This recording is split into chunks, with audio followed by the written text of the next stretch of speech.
ಸ್ನೇಹಿತರೆ, ಎಲ್ಲರಿಗೂ ಬೆಳಗಿನ ಶುಭೋದಯ, ನಮಸ್ಕಾರ. ಈಗ ನಾನು ಬಹಳ ಮುಖ್ಯವಾದ ವ್ಯಕ್ತಿ ಅಂತ ಹೇಳ್ತೇನೆ. ಹಾಗೆಯೇ ಒಂದು ಮಾನವೀಯತೆ ಇರುವಂಥ ಒಬ್ಬ ವ್ಯಕ್ತಿ. ಅವರ ಹೆಸರು ಅಪ್ಪರ್ ಸ್ವಾಮಿ ಅಂತೇಳಿ. ತಮಿಳಲ್ಲಿ ಅಪ್ಪರ್ ಸ್ವಾಮಿ ಅಂತ ಹೇಳ್ತೀವಿ, ಕನ್ನಡದಲ್ಲಿ ಅಪ್ಪುಸ್ವಾಮಿ ಅಂತ ಆಗಿದೆ. ಅವರಿಗೆ ನಾನು ನಮಸ್ಕಾರವನ್ನು ಮಾಡ್ತಾ ಈ ಒಂದು ಇದನ್ನು ಪ್ರಾರಂಭ ಮಾಡ್ತಾ ಇದ್ದೀನಿ. ಅಪ್ಪುಸ್ವಾಮಿಯವರು ಅವರ ಒಂದು ಪರಿಚಯವನ್ನು ಹೇಳಬೇಕಂತ ನಾನು ಕೇಳ್ತೀನಿ. ಪರಿಚಯ ಹೇಳಿ. ಸರ್, ನನ್ನ ಹೆಸರು ಅದೇ ಕನ್ನಡದಲ್ಲಿ ಅಂದ್ರೆ ಅಪ್ಪುಸ್ವಾಮಿ ಅಂತ ಹೇಳ್ತಾರೆ. ತಮಿಳಲ್ಲಿ ಅಪ್ಪರ್ ಅಂದ್ರೆ ಇರು ಬರುತ್ತಲ್ಲ, ಅದು ಕನ್ನಡದಲ್ಲಿ ಉಚ್ಚಾರಣೆ ಬರಲ್ಲ, ಅದಕ್ಕೆ ಅಪ್ಪುಸ್ವಾಮಿ ಅಂತ ಕರೀತಾರೆ. ತಮಿಳಲ್ಲಿ ಅಪ್ಪರ್ ಸ್ವಾಮಿ ಅಂತ ಹೇಳ್ತೀವಿ ಸರ್. ನಮ್ದು ಹುಟ್ಟಿರೋ ಊರು ಇದೆ ಪುದುಕಾಡು. ಅದೇ ಕನ್ನಡದಲ್ಲಿ ಹೊಸಕಾಡು ಅಂತ, ತಮಿಳಲ್ಲಿ ಪುದುಕಾಡು. ಪುದುಕಾಡು ಅಂದ್ರೆ ಆವಾಗ ಫಾರೆಸ್ಟ್ ಆಗಿ ಇತ್ತು.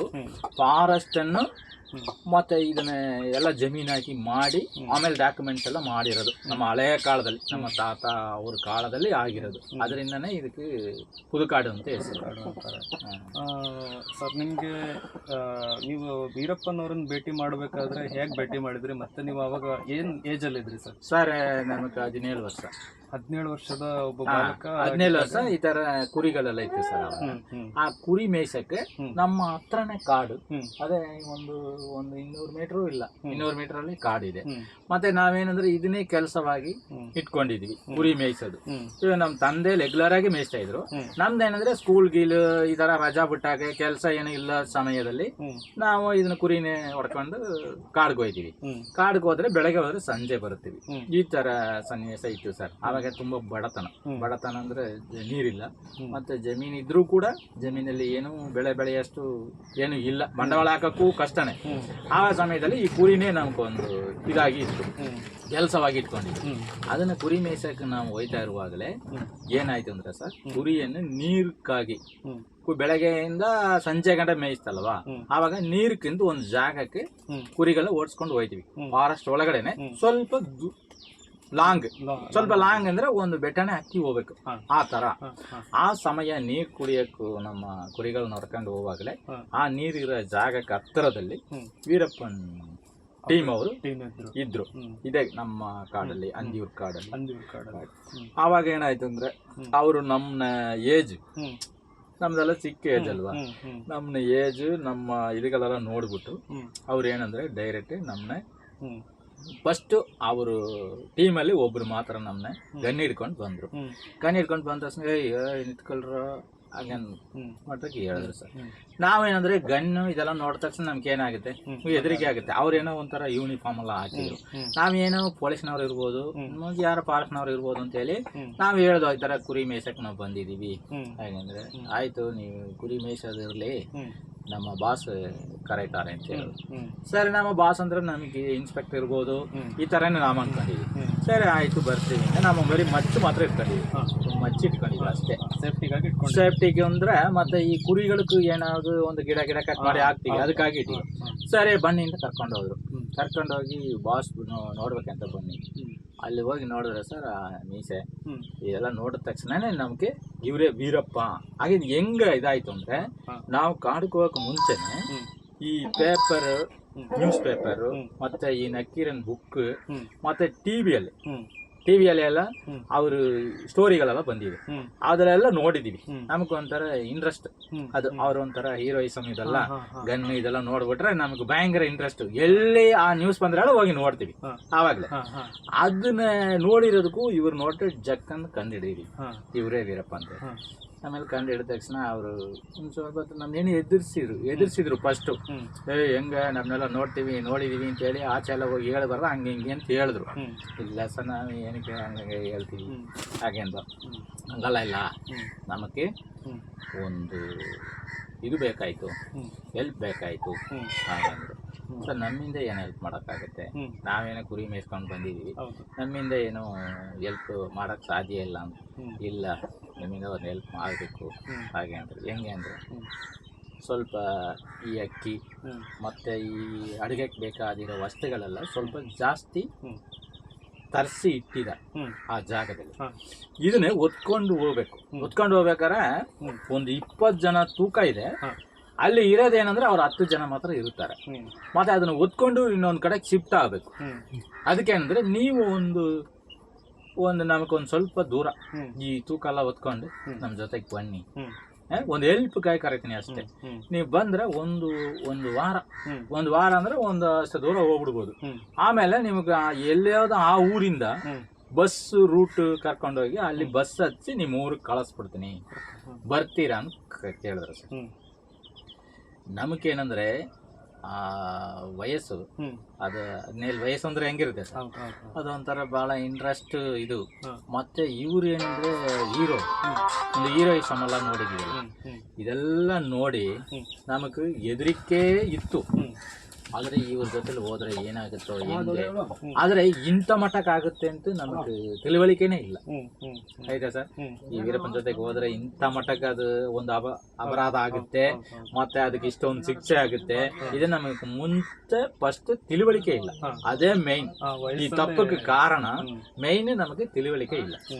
ಮತ್ತೆ ಏನಾಗಿದೆ ಅಂದ್ರೆ ಸರ್, ಇಲ್ಲ ನಮ್ ಬರಲ್ಲ, ನಮ್ಮ ಸಂಜೆ ಕುರಿ ಓಡಿಸ್ಕೊಂಡು ಮನೆಗೆ ಹೋಗ್ಬೇಕು ಅಂದ.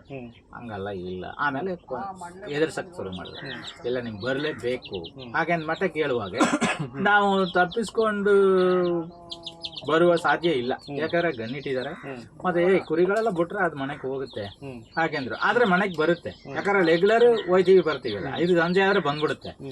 ಇಲ್ಲ ನಿಮ್ಗೆ ಬರ್ಲೇಬೇಕು ಹಾಗೆ ಅಂದ್ರೆ ಒಂದು ಕಂಡೀಷನ್ ಮಾಡಕ್ ಶುರು ಮಾಡಿದ್ರು. ಆವಾಗ ನಾವು ಏನು ಇದು ತಪ್ಪಿಸ್ಕೊಂಡು ಬರಕ್ ಸಾಧ್ಯ ಇಲ್ಲ, ಸರಿ ಬರ್ತೀವಿ ಒಂದು ವಾರ ತಾನೆ ಹಾಗೆ ಅಂತೇಳಿ ಆ ಮೂಟ ಎಲ್ಲ ಕೊಟ್ಟರು ಸರ್, ಹೊತ್ಕೊಂಡು ಹೋದ್ರು. ಆದ್ರೆ ಅವ್ರು ಹೇಳಿರೋದು ಒಂದು ವಾರ, ಆದ್ರೆ ಇದು ಜಾಸ್ತಿ ಐತೆ ಸರ್. 10 ದಿವಸ 15 ದಿವಸ 20 ದಿವಸನೇ ಆಗೋಯ್ತು. ಯಾಕಂದ್ರೆ ಅವ್ರಿಗೊಂದು ಟಾರ್ಗೆಟ್ ಇಟ್ಟಿರ್ತಾರೆ, ಅಂತ ಜಾಗಕ್ಕೆ ಹೋಗ್ಬೇಕಲ್ಲ. ಇವ್ರೇನಂದ್ರೆ ಹೋಯ್ತಾ ನೈಟು ಹಗಲು ಹಿಂಗೆ ಹೋಗಿ ಒಂದು 20 ದಿವಸನೇ ಆಗೋಯ್ತು. ಸರಿ 20 ದಿವಸ ಆಗೋಯ್ತಲ್ಲ, ಹೆಂಗೆ ತಿರ್ಗಾ ನಮ್ಮ ಮನೆಗೆ ಹೋಗ್ಬೇಕಲ್ಲ ಹಾಗೆ ಅಂದ್ರೆ ತಿರ್ಗಾ ಮನೆಗೆ ನಾವು ಹೋಗ್ಬೇಕು ಅಂತ ಕೇಳಿದ್ರೆ ಸರ್, ಮನೆಗೆ ಹೋಗ್ಬೇಕು ಅಂತ ಕೇಳುವಾಗ ಅವ್ರು ಏನು ಮಾಡಿದ್ರು ಅಂದರೆ, ಈಗ ನೀವು ಬಂದು 20 ದಿವಸ ಆಯಿತು, ನಿಮ್ಮ ಊರ ಕಡೆ ಹೆಂಗಿರುತ್ತೆ ಏನು ಗೊತ್ತಿಲ್ಲ, ಕಳವರನ್ನ ನಾನು ಒಂದು ಬೇರೆ ಒಬ್ಬರನ್ನ ನಾನು ನಿಮ್ಮ ಊರಿಗೆ ಕಳಿಸಿ ಅಲ್ಲಿ ಇರೋ ವಾತಾವರಣಗಳು ಹೆಂಗೆ ನಾನು ತಿಳ್ಕೊತೀವಿ ಹಾಗೆ ಅಂತ ಹೇಳಿದ್ರು. ಅದು ಹೆಂಗೆ ಯಾರನ್ನ ಕಳಿಸಿದ್ರೋ ಹೆಂಗೆ ತಿಳ್ಕೊಂಡ್ರೆ ಗೊತ್ತಿಲ್ಲ ಸರ್. ಆದರೆ ನಿಮ್ಮ ಊರಲ್ಲಿ ಎಲ್ಲ ಪೊಲೀಸ್ನವ್ರಿಗೆ ಗೊತ್ತಾಯಿತು, ನಿಮ್ಮ ವೀರಪ್ಪನ ಜೊತೆ ಎಲ್ಲ ಹೋಗಿದ್ದೀರಾ ಅಂತೇಳಿ ಪೊಲೀಸ್ನವ್ರಿಗೆ ಗೊತ್ತಾಗಿ ನಿಮ್ಮ ಮನೆಯಲ್ಲಿ ಎಲ್ಲ ಪೊಲೀಸ್ನವರು ಇರ್ತಾರೆ. ಈಗ ನೀವು ಹೋದ್ರೆ ಒಂದು ಫೈರ್ ಮಾಡ್ಬೋದು, ಏನೋ ಒಂದು ಅನಾಹುತ ನಡೆಯುತ್ತೆ. ಆದ್ರಿಂದ ನಿಮ್ಮನ್ನ ಇನಿ ಡೈರೆಕ್ಟ್ ಆಗಿ ನಿಮ್ಮ ಮನೆಗೆ ಕಳ್ಸಕ್ ಆಗೋದಿಲ್ಲ. ನಿಮ್ಮನ್ನ ಹೆಂಗ್ ಕಳಿಸ್ಬೇಕೋ ಒಂದು ಸೇಫ್ ಆಗಿ ನಾನು ಕಳಿಸ್ತೀನಿ, ಒಂದು ಮಾಧ್ಯಮ ಮುಖಾಂತರ ಯಾವ್ದೋ ಒಂದು ಮುಖಾಂತರದಲ್ಲಿ ಕಳಿಸ್ತೀನಿ. ಈಗ ಡೈರೆಕ್ಟ್ ನೀವು ಹೋದ್ರೆ ನಿಮಗೂ ಸಾವು ಅಂದ್ರೆ ಫೈರ್ ಮಾಡ್ಬಿಡ್ತಾರೆ ನಿಮ್ ನೋಡಿದ ತಕ್ಷಣ. ಹಾಗೇನ್ ಮಠಕ್ಕೆ ಹೇಳಿದ್ಮೇಲೆ ನಮ್ಗೆ ಹೆದರಿಕೆ ಆಯ್ತು, ಓ ಈ ತರ ನಾವು ಹೋಗಿ ಅನ್ಯಾಯವಾಗಿ ಈಗ ಇದು ಮಾಡೋದು ಬೇಡ ಹಾಗೆ ಅಂತೇಳಿ ನಮಗೂ ಒಂದು ಇದಾಯ್ತು ಸರ್. ಹಂಗೆ ಹೋಯ್ತಾ ಏನಾದ್ರೆ ಅಂದ್ರೆ 1.5 ವರ್ಷನೇ ಆಗೋಯ್ತು. 1.5 ವರ್ಷ ಆಗೈತಿ. 96ರಲ್ಲಿ ನಮ್ಮ ಕಾಡೊಳಗಡೆ ಹೋಯ್ತೀವಿ ಸರ್. 98ಲ್ಲಿ ನಾವು ಆಚೆ ಬರ್ತೀವಿ. 1.5 ವರ್ಷ ಕಾಡೊಳಗನೆ ಆಯ್ತು ಅಂದ್ರೆ ನಮಗೆ ಇನ್ನು ಹೋಯ್ತಾ ನಮ್ಮ ತಾಯಿ ತಂದೆ ಈ ಎಲ್ಲ ಒಂದು ಯೋಚನೆ ಬರುತ್ತಲ್ಲ ಸರ್. ನಾವೇನೋ ಒಂದು ಬಲವಂತದಲ್ಲೇ ಹೋಗಿದೀವಿ, ಆದ್ರೆ ಅಲ್ಲೂ ತಿರ್ಗಾ ನಾವು ಇಲ್ಲ ಮನೆಗೆ ಹೋಗ್ಬೇಕು ಹಾಗೆ ಮಠಕ್ಕೆ ಎಲ್ಲ ಇದು ಬಂತು. ನಾವು ಅವ್ರ ಹತ್ರ ಟಾರ್ಚರ್ ಕೊಡಕ್ ಶುರು ಮಾಡಿದ್ರು. ಆದ್ರೆ ತಪ್ಪಿಸ್ಕೊಂಡು ಬೇಕಾದ್ರೆ ಬರ್ಬೋದು ಸರ್, ಆದ್ರೆ ಯಾವ್ದಾವ್ದೋ ಕಾಡಲ್ಲಿ ಇಟ್ಟಿದೆ ಕರ್ಕೊಂಡು ಹೋಗಿದ್ದಾರೆ. ಆ ಕಾಡಲ್ಲಿ ನಮಗ್ ಭಾಷೆ ಬರಲ್ಲ. ಈಗ ಮೇನ್ ಕನ್ನಡ ಈಗ ಮಾತಾಡ್ತೀನಿ ಅಂದ್ರೆ ಜೈಲಲ್ಲಿ ನಾವು ಕಲ್ತಿದೀವಿ, ಈಗ ಮಾತಾಡ್ತೀವಿ. ಆವಾಗ ತಮಿಳ್ ಬಿಟ್ರೆ ಯಾವ್ದು ಮಾತು ಬರಲ್ಲ. ಆದ್ರೆ ಕರ್ನಾಟಕ ಫಾರೆಸ್ಟ್ ಅಲ್ಲಿ ನಾವು ಇರ್ತೀವಿ.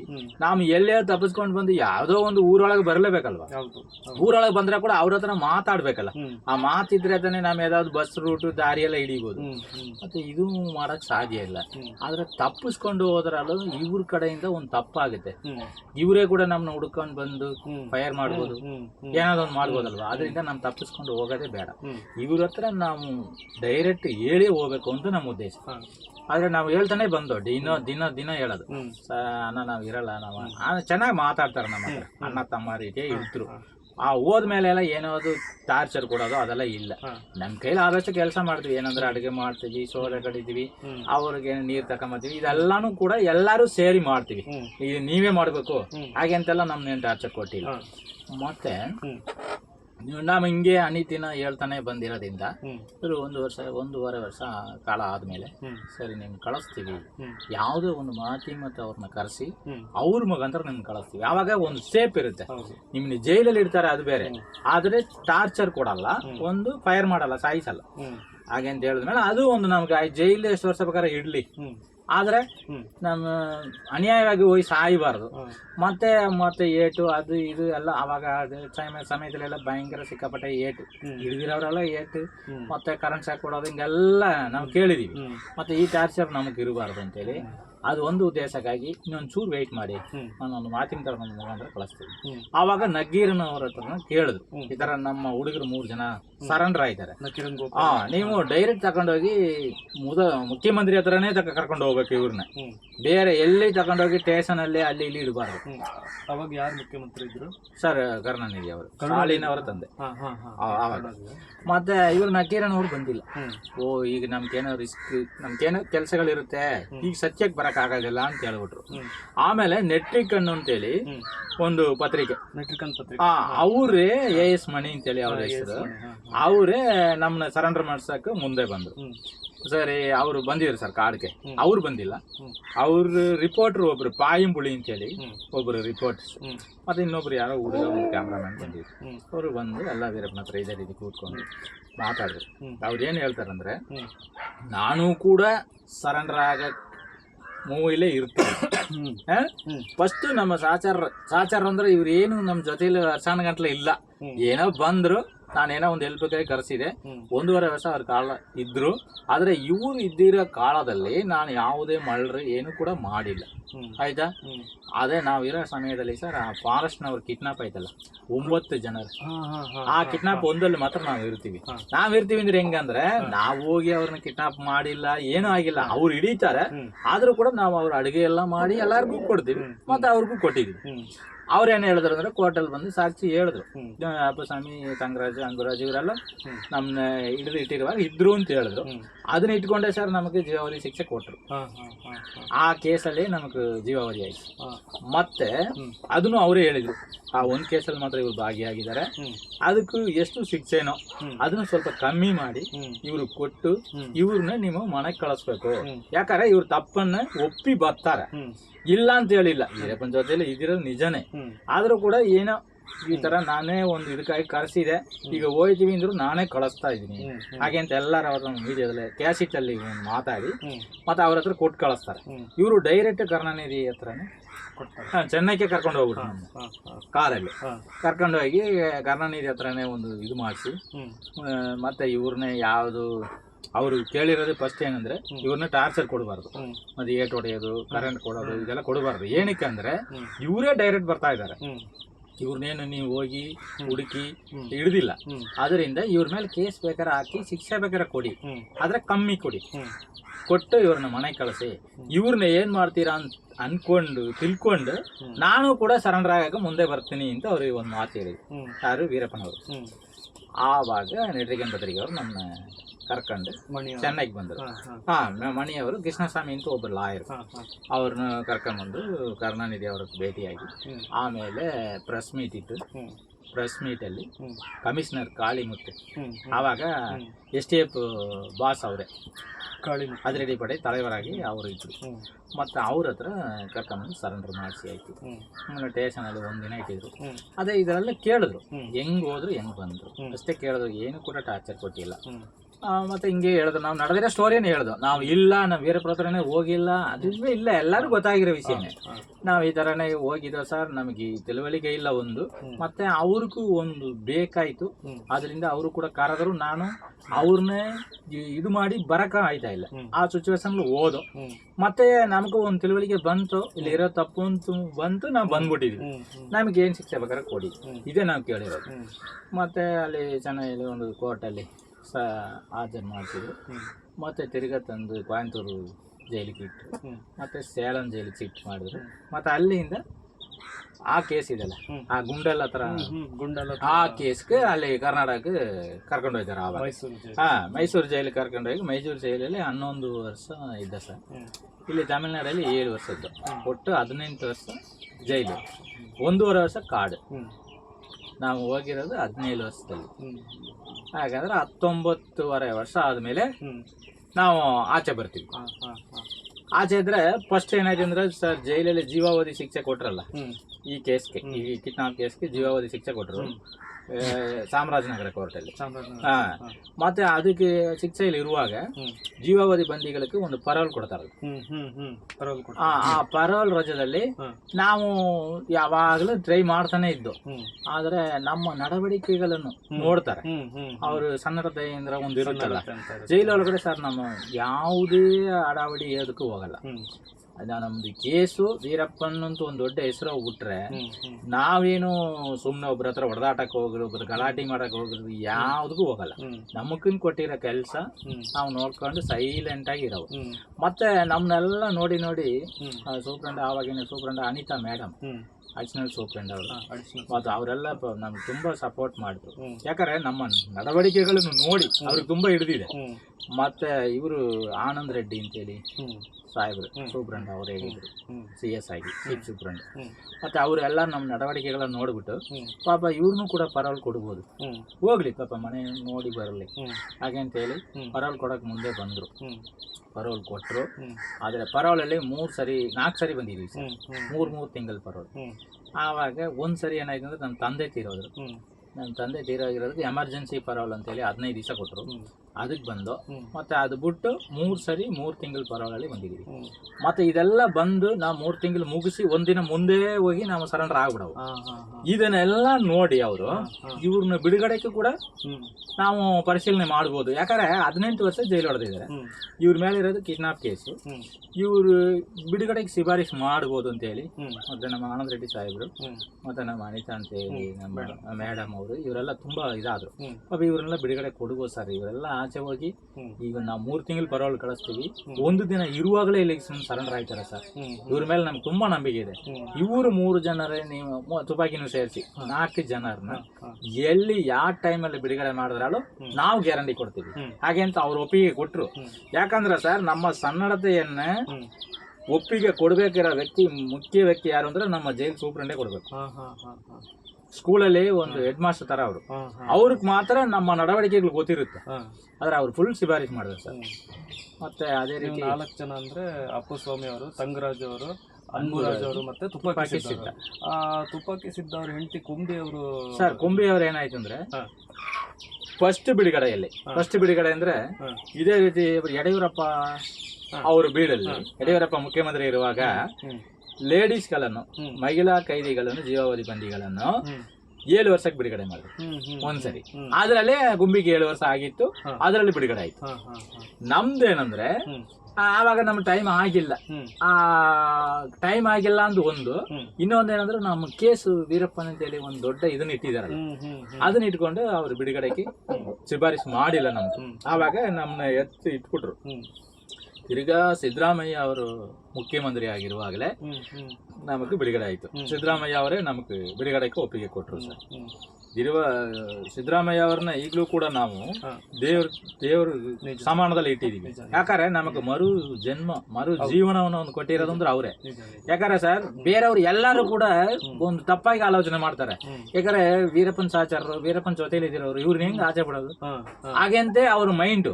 ಆದ್ರೆ ಇವ್ರು ಮಾತ್ರ ಹಂಗ ಅನ್ಕೊಂಡಿಲ್ಲ ಸರ್. ಡೈರೆಕ್ಟ್ ಆಗಿ ಹೇಳಿದ್ರು, ವೀರಪ್ಪನ್ ಜೊತೆಯಲ್ಲಿ ಇದ್ದಿರೋದು ಒಂದು ಬಿಟ್ರೆ ಅವ್ರು ಮಾಡಿರೋ ದೊಡ್ಡ ತಪ್ಪು ಏನೂ ಇಲ್ಲ. ಫಾರೆಸ್ಟ್ನವ್ರನ್ನ ಕಿಡ್ನಾಪ್ ಮಾಡಿರೋದು ವೀರಪ್ಪ. ಆ ಸಮಯದಲ್ಲಿ ಇವರು ಅಲ್ಲಿ ಅಡುಗೆ ಮಾಡ್ತಾ ಇದ್ರು, ಅದರಿಂದ ಅವ್ರ ಮೇಲೆ ಈ ಕೇಸ್ ಬಂತು ಅಷ್ಟೇ. ಮತ್ತೆ ಇವರಾಗಿ ಹೋಗಿರೋದು ಒಂದು, ಇವರಾಗಿ ಹೋಗಿಲ್ಲ, ಅವ್ರು ಬಲವಂತ ಮಾಡಿ ವೀರಪ್ಪನ್ ಕರ್ಕೊಂಡು ಹೋಗಿದ್ದಾರೆ. ಮತ್ತೆ ಇವರೇ ಬಂದು ಸರೆಂಡರ್ ಆಗಿದ್ದಾರೆ. ಆಯ್ತಾ? ಅವ್ರು ಮಾಡಿರೋ ತಪ್ಪು ಆ ಏಜ್ ಅಲ್ಲಿ ಅವ್ರ ತಿಳುವಳಿಕೆ ಇಲ್ಲ, ತಪ್ಪು ಆಯ್ತು. ಆ ತಪ್ಪಿಗೆ ತಕ್ಕಂತ ಶಿಕ್ಷೆ ಒಂದಲ್ಲ ಡಬಲ್ ಶಿಕ್ಷೆ ಅನುಭವಿಸಿದ್ದಾರೆ. 18 ವರ್ಷ ಜೈಲಿದ್ದಾರೆ. ಇವ್ರನ್ನ ಆಚೆ ಬಿಟ್ಟು ನೋಡ್ಬೇಕು. ಆಚೆ ಬಿಟ್ರೆ ಅವ್ರು ಹೆಂಗ್ ಇರುತ್ತೆ ಅವ್ರ ನಡವಳಿಕೆಗಳನ್ನು ನೋಡೋಣ. ತಿರ್ಗಾ ಅದೇ ತಪ್ಪಕ್ಕೆ ಹೋದ್ರೆ ಬೇಕಾದ್ರೆ ತಗೊಂಬಂದು ಇಟ್ಕೊಳ್ಳೋಣ ಸಾಯಗಂಡ. ಆದ್ರೆ ಈಗಲೇ ನೀವು ಸಾಯಗಂಡ ಇಟ್ಕೊಂಡ್ರೆ ಅವ್ರು ಒಳ್ಳೇದು ಆಗಿದಾರ ಇಲ್ವಾ ಅಂತ ಹೆಂಗ್ ಅನ್ಕೊಳ್ಳೋದು? ಎಂತ ವ್ಯಕ್ತಿ ಆಗ್ಲಿ, ಎಂತ ತಪ್ಪಾಗಿರ್ಲಿ, ಒಂದು ಸಮಯವನ್ನು ಕೊಡಬೇಕು. ಹಾಗೆ ಚೆನ್ನಾಗಿ ಮಾತಾಡಿದ್ರು ಸರ್ ಸಿದ್ದರಾಮಯ್ಯ ಸರ್. ಅವ್ರು ಮಾತ್ರ ಸಿದ್ದರಾಮಯ್ಯ ಅವ್ರು ಮಾತ್ರ ಮನಸ್ಸು ಮಾಡಿಲ್ಲ ಅಂದ್ರೆ ನಮ್ ಬಿಡುಗಡೆ ಸಾಧ್ಯನೇ ಇಲ್ಲ. ಆದ್ರೆ ಅವ್ರು ಒಳ್ಳೆ ಆಲೋಚನೆ ಮಾಡಿದ್ರು. ಅವ್ರನ್ನ ಬಿಡೋಣ. ಇವ್ರು ರಜದೆಲ್ಲ ಹೋಗಿದ್ದಾರೆ, ಚೆನ್ನಾಗಿ ಬಂದಿದ್ದಾರೆ, ಅವ್ರಿಗೂ ಒಂದು ಜೀವನವನ್ನು ಕೊಡೋಣ. 17 ವಯಸ್ಸಲ್ಲಿ ಒಂದು ತಪ್ಪಾಗಿದೆ. ಈಗಲೂ ಕೂಡ ಅವ್ರಿಗೆ ನೋಡಿ 40 ವರ್ಷ, 38 ವರ್ಷ, 40 ವರ್ಷ ಆಗ್ಬಿಟ್ಟಿದೆ. ಈಗಲಾದ್ರೂ ಬಿಟ್ಟು ನೋಡೋಣ, ಅವ್ರಿಗೊಂದು ಜೀವನ ಒಳ್ಳೇದಾಗ್ಲಿ ಅಂತೇಳಿ ಪಾಪ ಅವ್ರು ಒಂದು ಶಿಫಾರಸು ಮಾಡಿದ್ರು ಸರ್. ಅವರು ದಯೆಯಿಂದ ನಾವು ಇಲ್ಲಿ ಗಂಡ ಬಂದು ಕೂತಿದ್ವಿ. ಈಗ ಬಂದು ನಾವು ಆಚೆ ಬಂದು ಸರ್, ಈಗ ಎಷ್ಟು ವರ್ಷ ಆಗಿದೆ? ನಮ್ಮ ಮಗನಿಗೆ 8 ವರ್ಷ, 9 ವರ್ಷ ಆಗಿದೆ ಸರ್. 9 ವರ್ಷ. ನಾನು ಅಂದರೆ ಬೇರೆ ವಿಡಿಯೋದಲ್ಲಿ ನೋಡಿದ ಪ್ರಕಾರ ಅವರು ಅವಾಗ ಅಪ್ಲೋಡ್ ಮಾಡಿದ್ರು 7 ವರ್ಷ ಅಂತ ನೀವು ಹೇಳಿದ್ರೆ, ಈಗ 9 ವರ್ಷ ಆಯಿತು. 9 ವರ್ಷ ಆಗಿದೆ ಸರ್. 9 ವರ್ಷ ಆಯಿತು. ನಮಗೆ ಇನ್ನೊಂದು ಮಾಹಿತಿ ಏನಂದರೆ, ಬೇಬಿ ವೀರಪ್ಪನ್ ಅಂತ ಒಬ್ಬರಿದ್ರು. ಹೌದು, ಅವ್ರ ಬಗ್ಗೆ ಒಂದು ಸ್ವಲ್ಪ ಹೇಳಿ ಸರ್. ಸರ್, ಬೇಬಿ ವೀರಪ್ಪನ್ ಹೆಂಗೆ ಅಂದರೆ, ನಾವು ಇರುವಾಗ ಟೀಮಲ್ಲಿ ಇದ್ರು. ಮತ್ತೆ ಅವನು ಏನಂದ್ರೆ ಸರ್, ಒಂದು ಚಿಕ್ಕದೊಂದು ಅವ್ರ ಒಳಗಡೆ ಏನೋ ಅವ್ರ ಟೀಮಲ್ಲಿ ಸರ್ ಕೆಲವೊಂದು ಮಾಹಿತಿಗಳನ್ನು ಅವ್ರು ಹಳೆಯ ಟೀಮ್ಗಳಿದಾರಲ್ಲ, ಹಳೆಯ ಟೀಮ್ ಅಂದ್ರೆ ವೀರಪ್ಪನ್, ಗೋವಿಂದನ್, ರಂಗಸ್ವಾಮಿ, ಮಹಾದೇಶನ್, ಬೇಬಿ, ಇವರೇ ಹಳೆಯ ಟೀಮು. ನಾವು ಹೊಸದಾಗಿ ಹೋಗಿರೋರಲ್ವಾ, ನಾವು 3 ಜನ ತುಪಾಕಿ. ಅದು ಇನ್ನೊಂದೇನಂದ್ರೆ, ನಾವು ಯಾವಾಗ್ಲೂ ಕೂಡ ಆಚೆ ಬರಕ್ ರೆಡಿ ಇರೋರು, ಯಾವಾಗ್ಲೂ ಕೂಡ ಇವ್ರು ಆಚೆ ಹೋಗ್ಬೋದು ಹಾಗೇನ್ ಮಠದಲ್ಲಿ ಇರೋರು. ಮತ್ತೆ ಅವರು ಮುಖ್ಯವಾದ ಸೀಕ್ರೆಟ್ಗಳು ಕೆಲವೊಂದು ನಮಗ್ ತಿಳಿಸಲ್ಲ. ಯಾಕಂದ್ರೆ ಇವ್ರು ಯಾವಾಗ ಬೇಕಾದ್ರೆ ಆಚೆ ಹೋಗ್ಬಿಡ್ಬೋದು. ಆಚೆ ಹೋದ್ರೆ ನಮ್ಮ ಸೀಕ್ರೆಟ್ ಮಾಹಿತಿಯನ್ನು ಆಚೆ ಕೊಡ್ಬೋದು, ಪೊಲೀಸ್ನವ್ರು ಕೊಡ್ಬೋದು, ಯಾರು ಬೇಕಾದ್ರೆ ಕೊಡ್ಬೋದಲ್ವಾ. ಅದರಿಂದ ಕೆಲವೊಂದು ಸೀಕ್ರೆಟ್ಗಳನ್ನು ನಮಗ್ ಓಪನ್ ಆಗಿ ಹೇಳಲ್ಲ. ಅವ್ರವರಾಗಿ ಟೀಮ್ ಆಗಿ ಮಾತಾಡ್ತಿರ್ತಾರೆ, ಆದ್ರೆ ನಮ್ಗೆ ತಿಳಿಸಲ್ಲ. ಏನು ಅಂದ್ರೆ, ಒಬ್ಬರ ಹತ್ರ ಸೀಕ್ರೆಟ್ ರೇಷನ್ ಕೊಡೋರು ಯಾರು, ಒಂದೊಂದು ಊರಲ್ಲಿ, ಎಲ್ಲಾ ಊರಲ್ಲೂ ಕೂಡ ಅವ್ರಿಗೆ ಜನ ಇದ್ದಾರೆ. ಆ ಜನರೆಲ್ಲ ನಮಗ್ ಕರ್ಕೊಂಡೋಗಿ ತೋರ್ಸಲ್ಲ. ಒಂದು ಯಾಕಂದ್ರೆ ನಾವು ಆಚೆ ಬಂದ್ಮೇಲೆ ನಮಗೇನಾದ್ರು ಕಷ್ಟ ಪೊಲೀಸ್ನವರು ಅವ್ರನ್ನು ತೋರಿಸ್ಬೋದಲ್ವ, ನಾವು ತೋರ್ಸರೆ ಅವ್ರಿಗೆ ತೊಂದರೆ ಆಗುತ್ತೆ. ಅದರಿಂದ ಅವರು ಆ ಸೀಕ್ರೆಟ್ ಮಾತ್ರ ನಮ್ಗೆ ಬಿಟ್ಕೊಟ್ಟಿಲ್ಲ. ಮತ್ತೆ ಅವ್ರು ಯಾವ್ದೋ ಒಂದು ಪದಾರ್ಥಗಳನ್ನು ಕಾಡೊಳಗೆ ಔಂಸಿ ಇಡ್ತಾರಲ್ವಾ, ಅದನ್ನೇ ನಮಗ್ ತೋರ್ಸಲ್ಲ. ಯಾಕಂದ್ರೆ ಹೆಂಗಿದ್ರು ನಾವು ಆಚೆ ಬಂದ್ಬಿಡ್ತೀವಿ. ಆಚೆ ಬಂದ್ರೆ ತಿರ್ಗಾ ನಮ್ಗೆ ಏನಾದ್ರು ಕಷ್ಟ ಬಂದ್ರೆ, ಯಾರಾದ್ರೂ ಕಷ್ಟಗಳನ್ನು ಕೊಟ್ರೆ ಅದು ಆ ಜಾಗನ ತೋರಿಸ್ಬೇಕಾಗತ್ತಲ್ಲ. ಅದಕ್ಕಾಗಿ ಆ ಸೀಕ್ರೆಟ್ ಜಾಗವನ್ನು ನಮ್ಗೆ ತೋರ್ಸಲ್ಲ.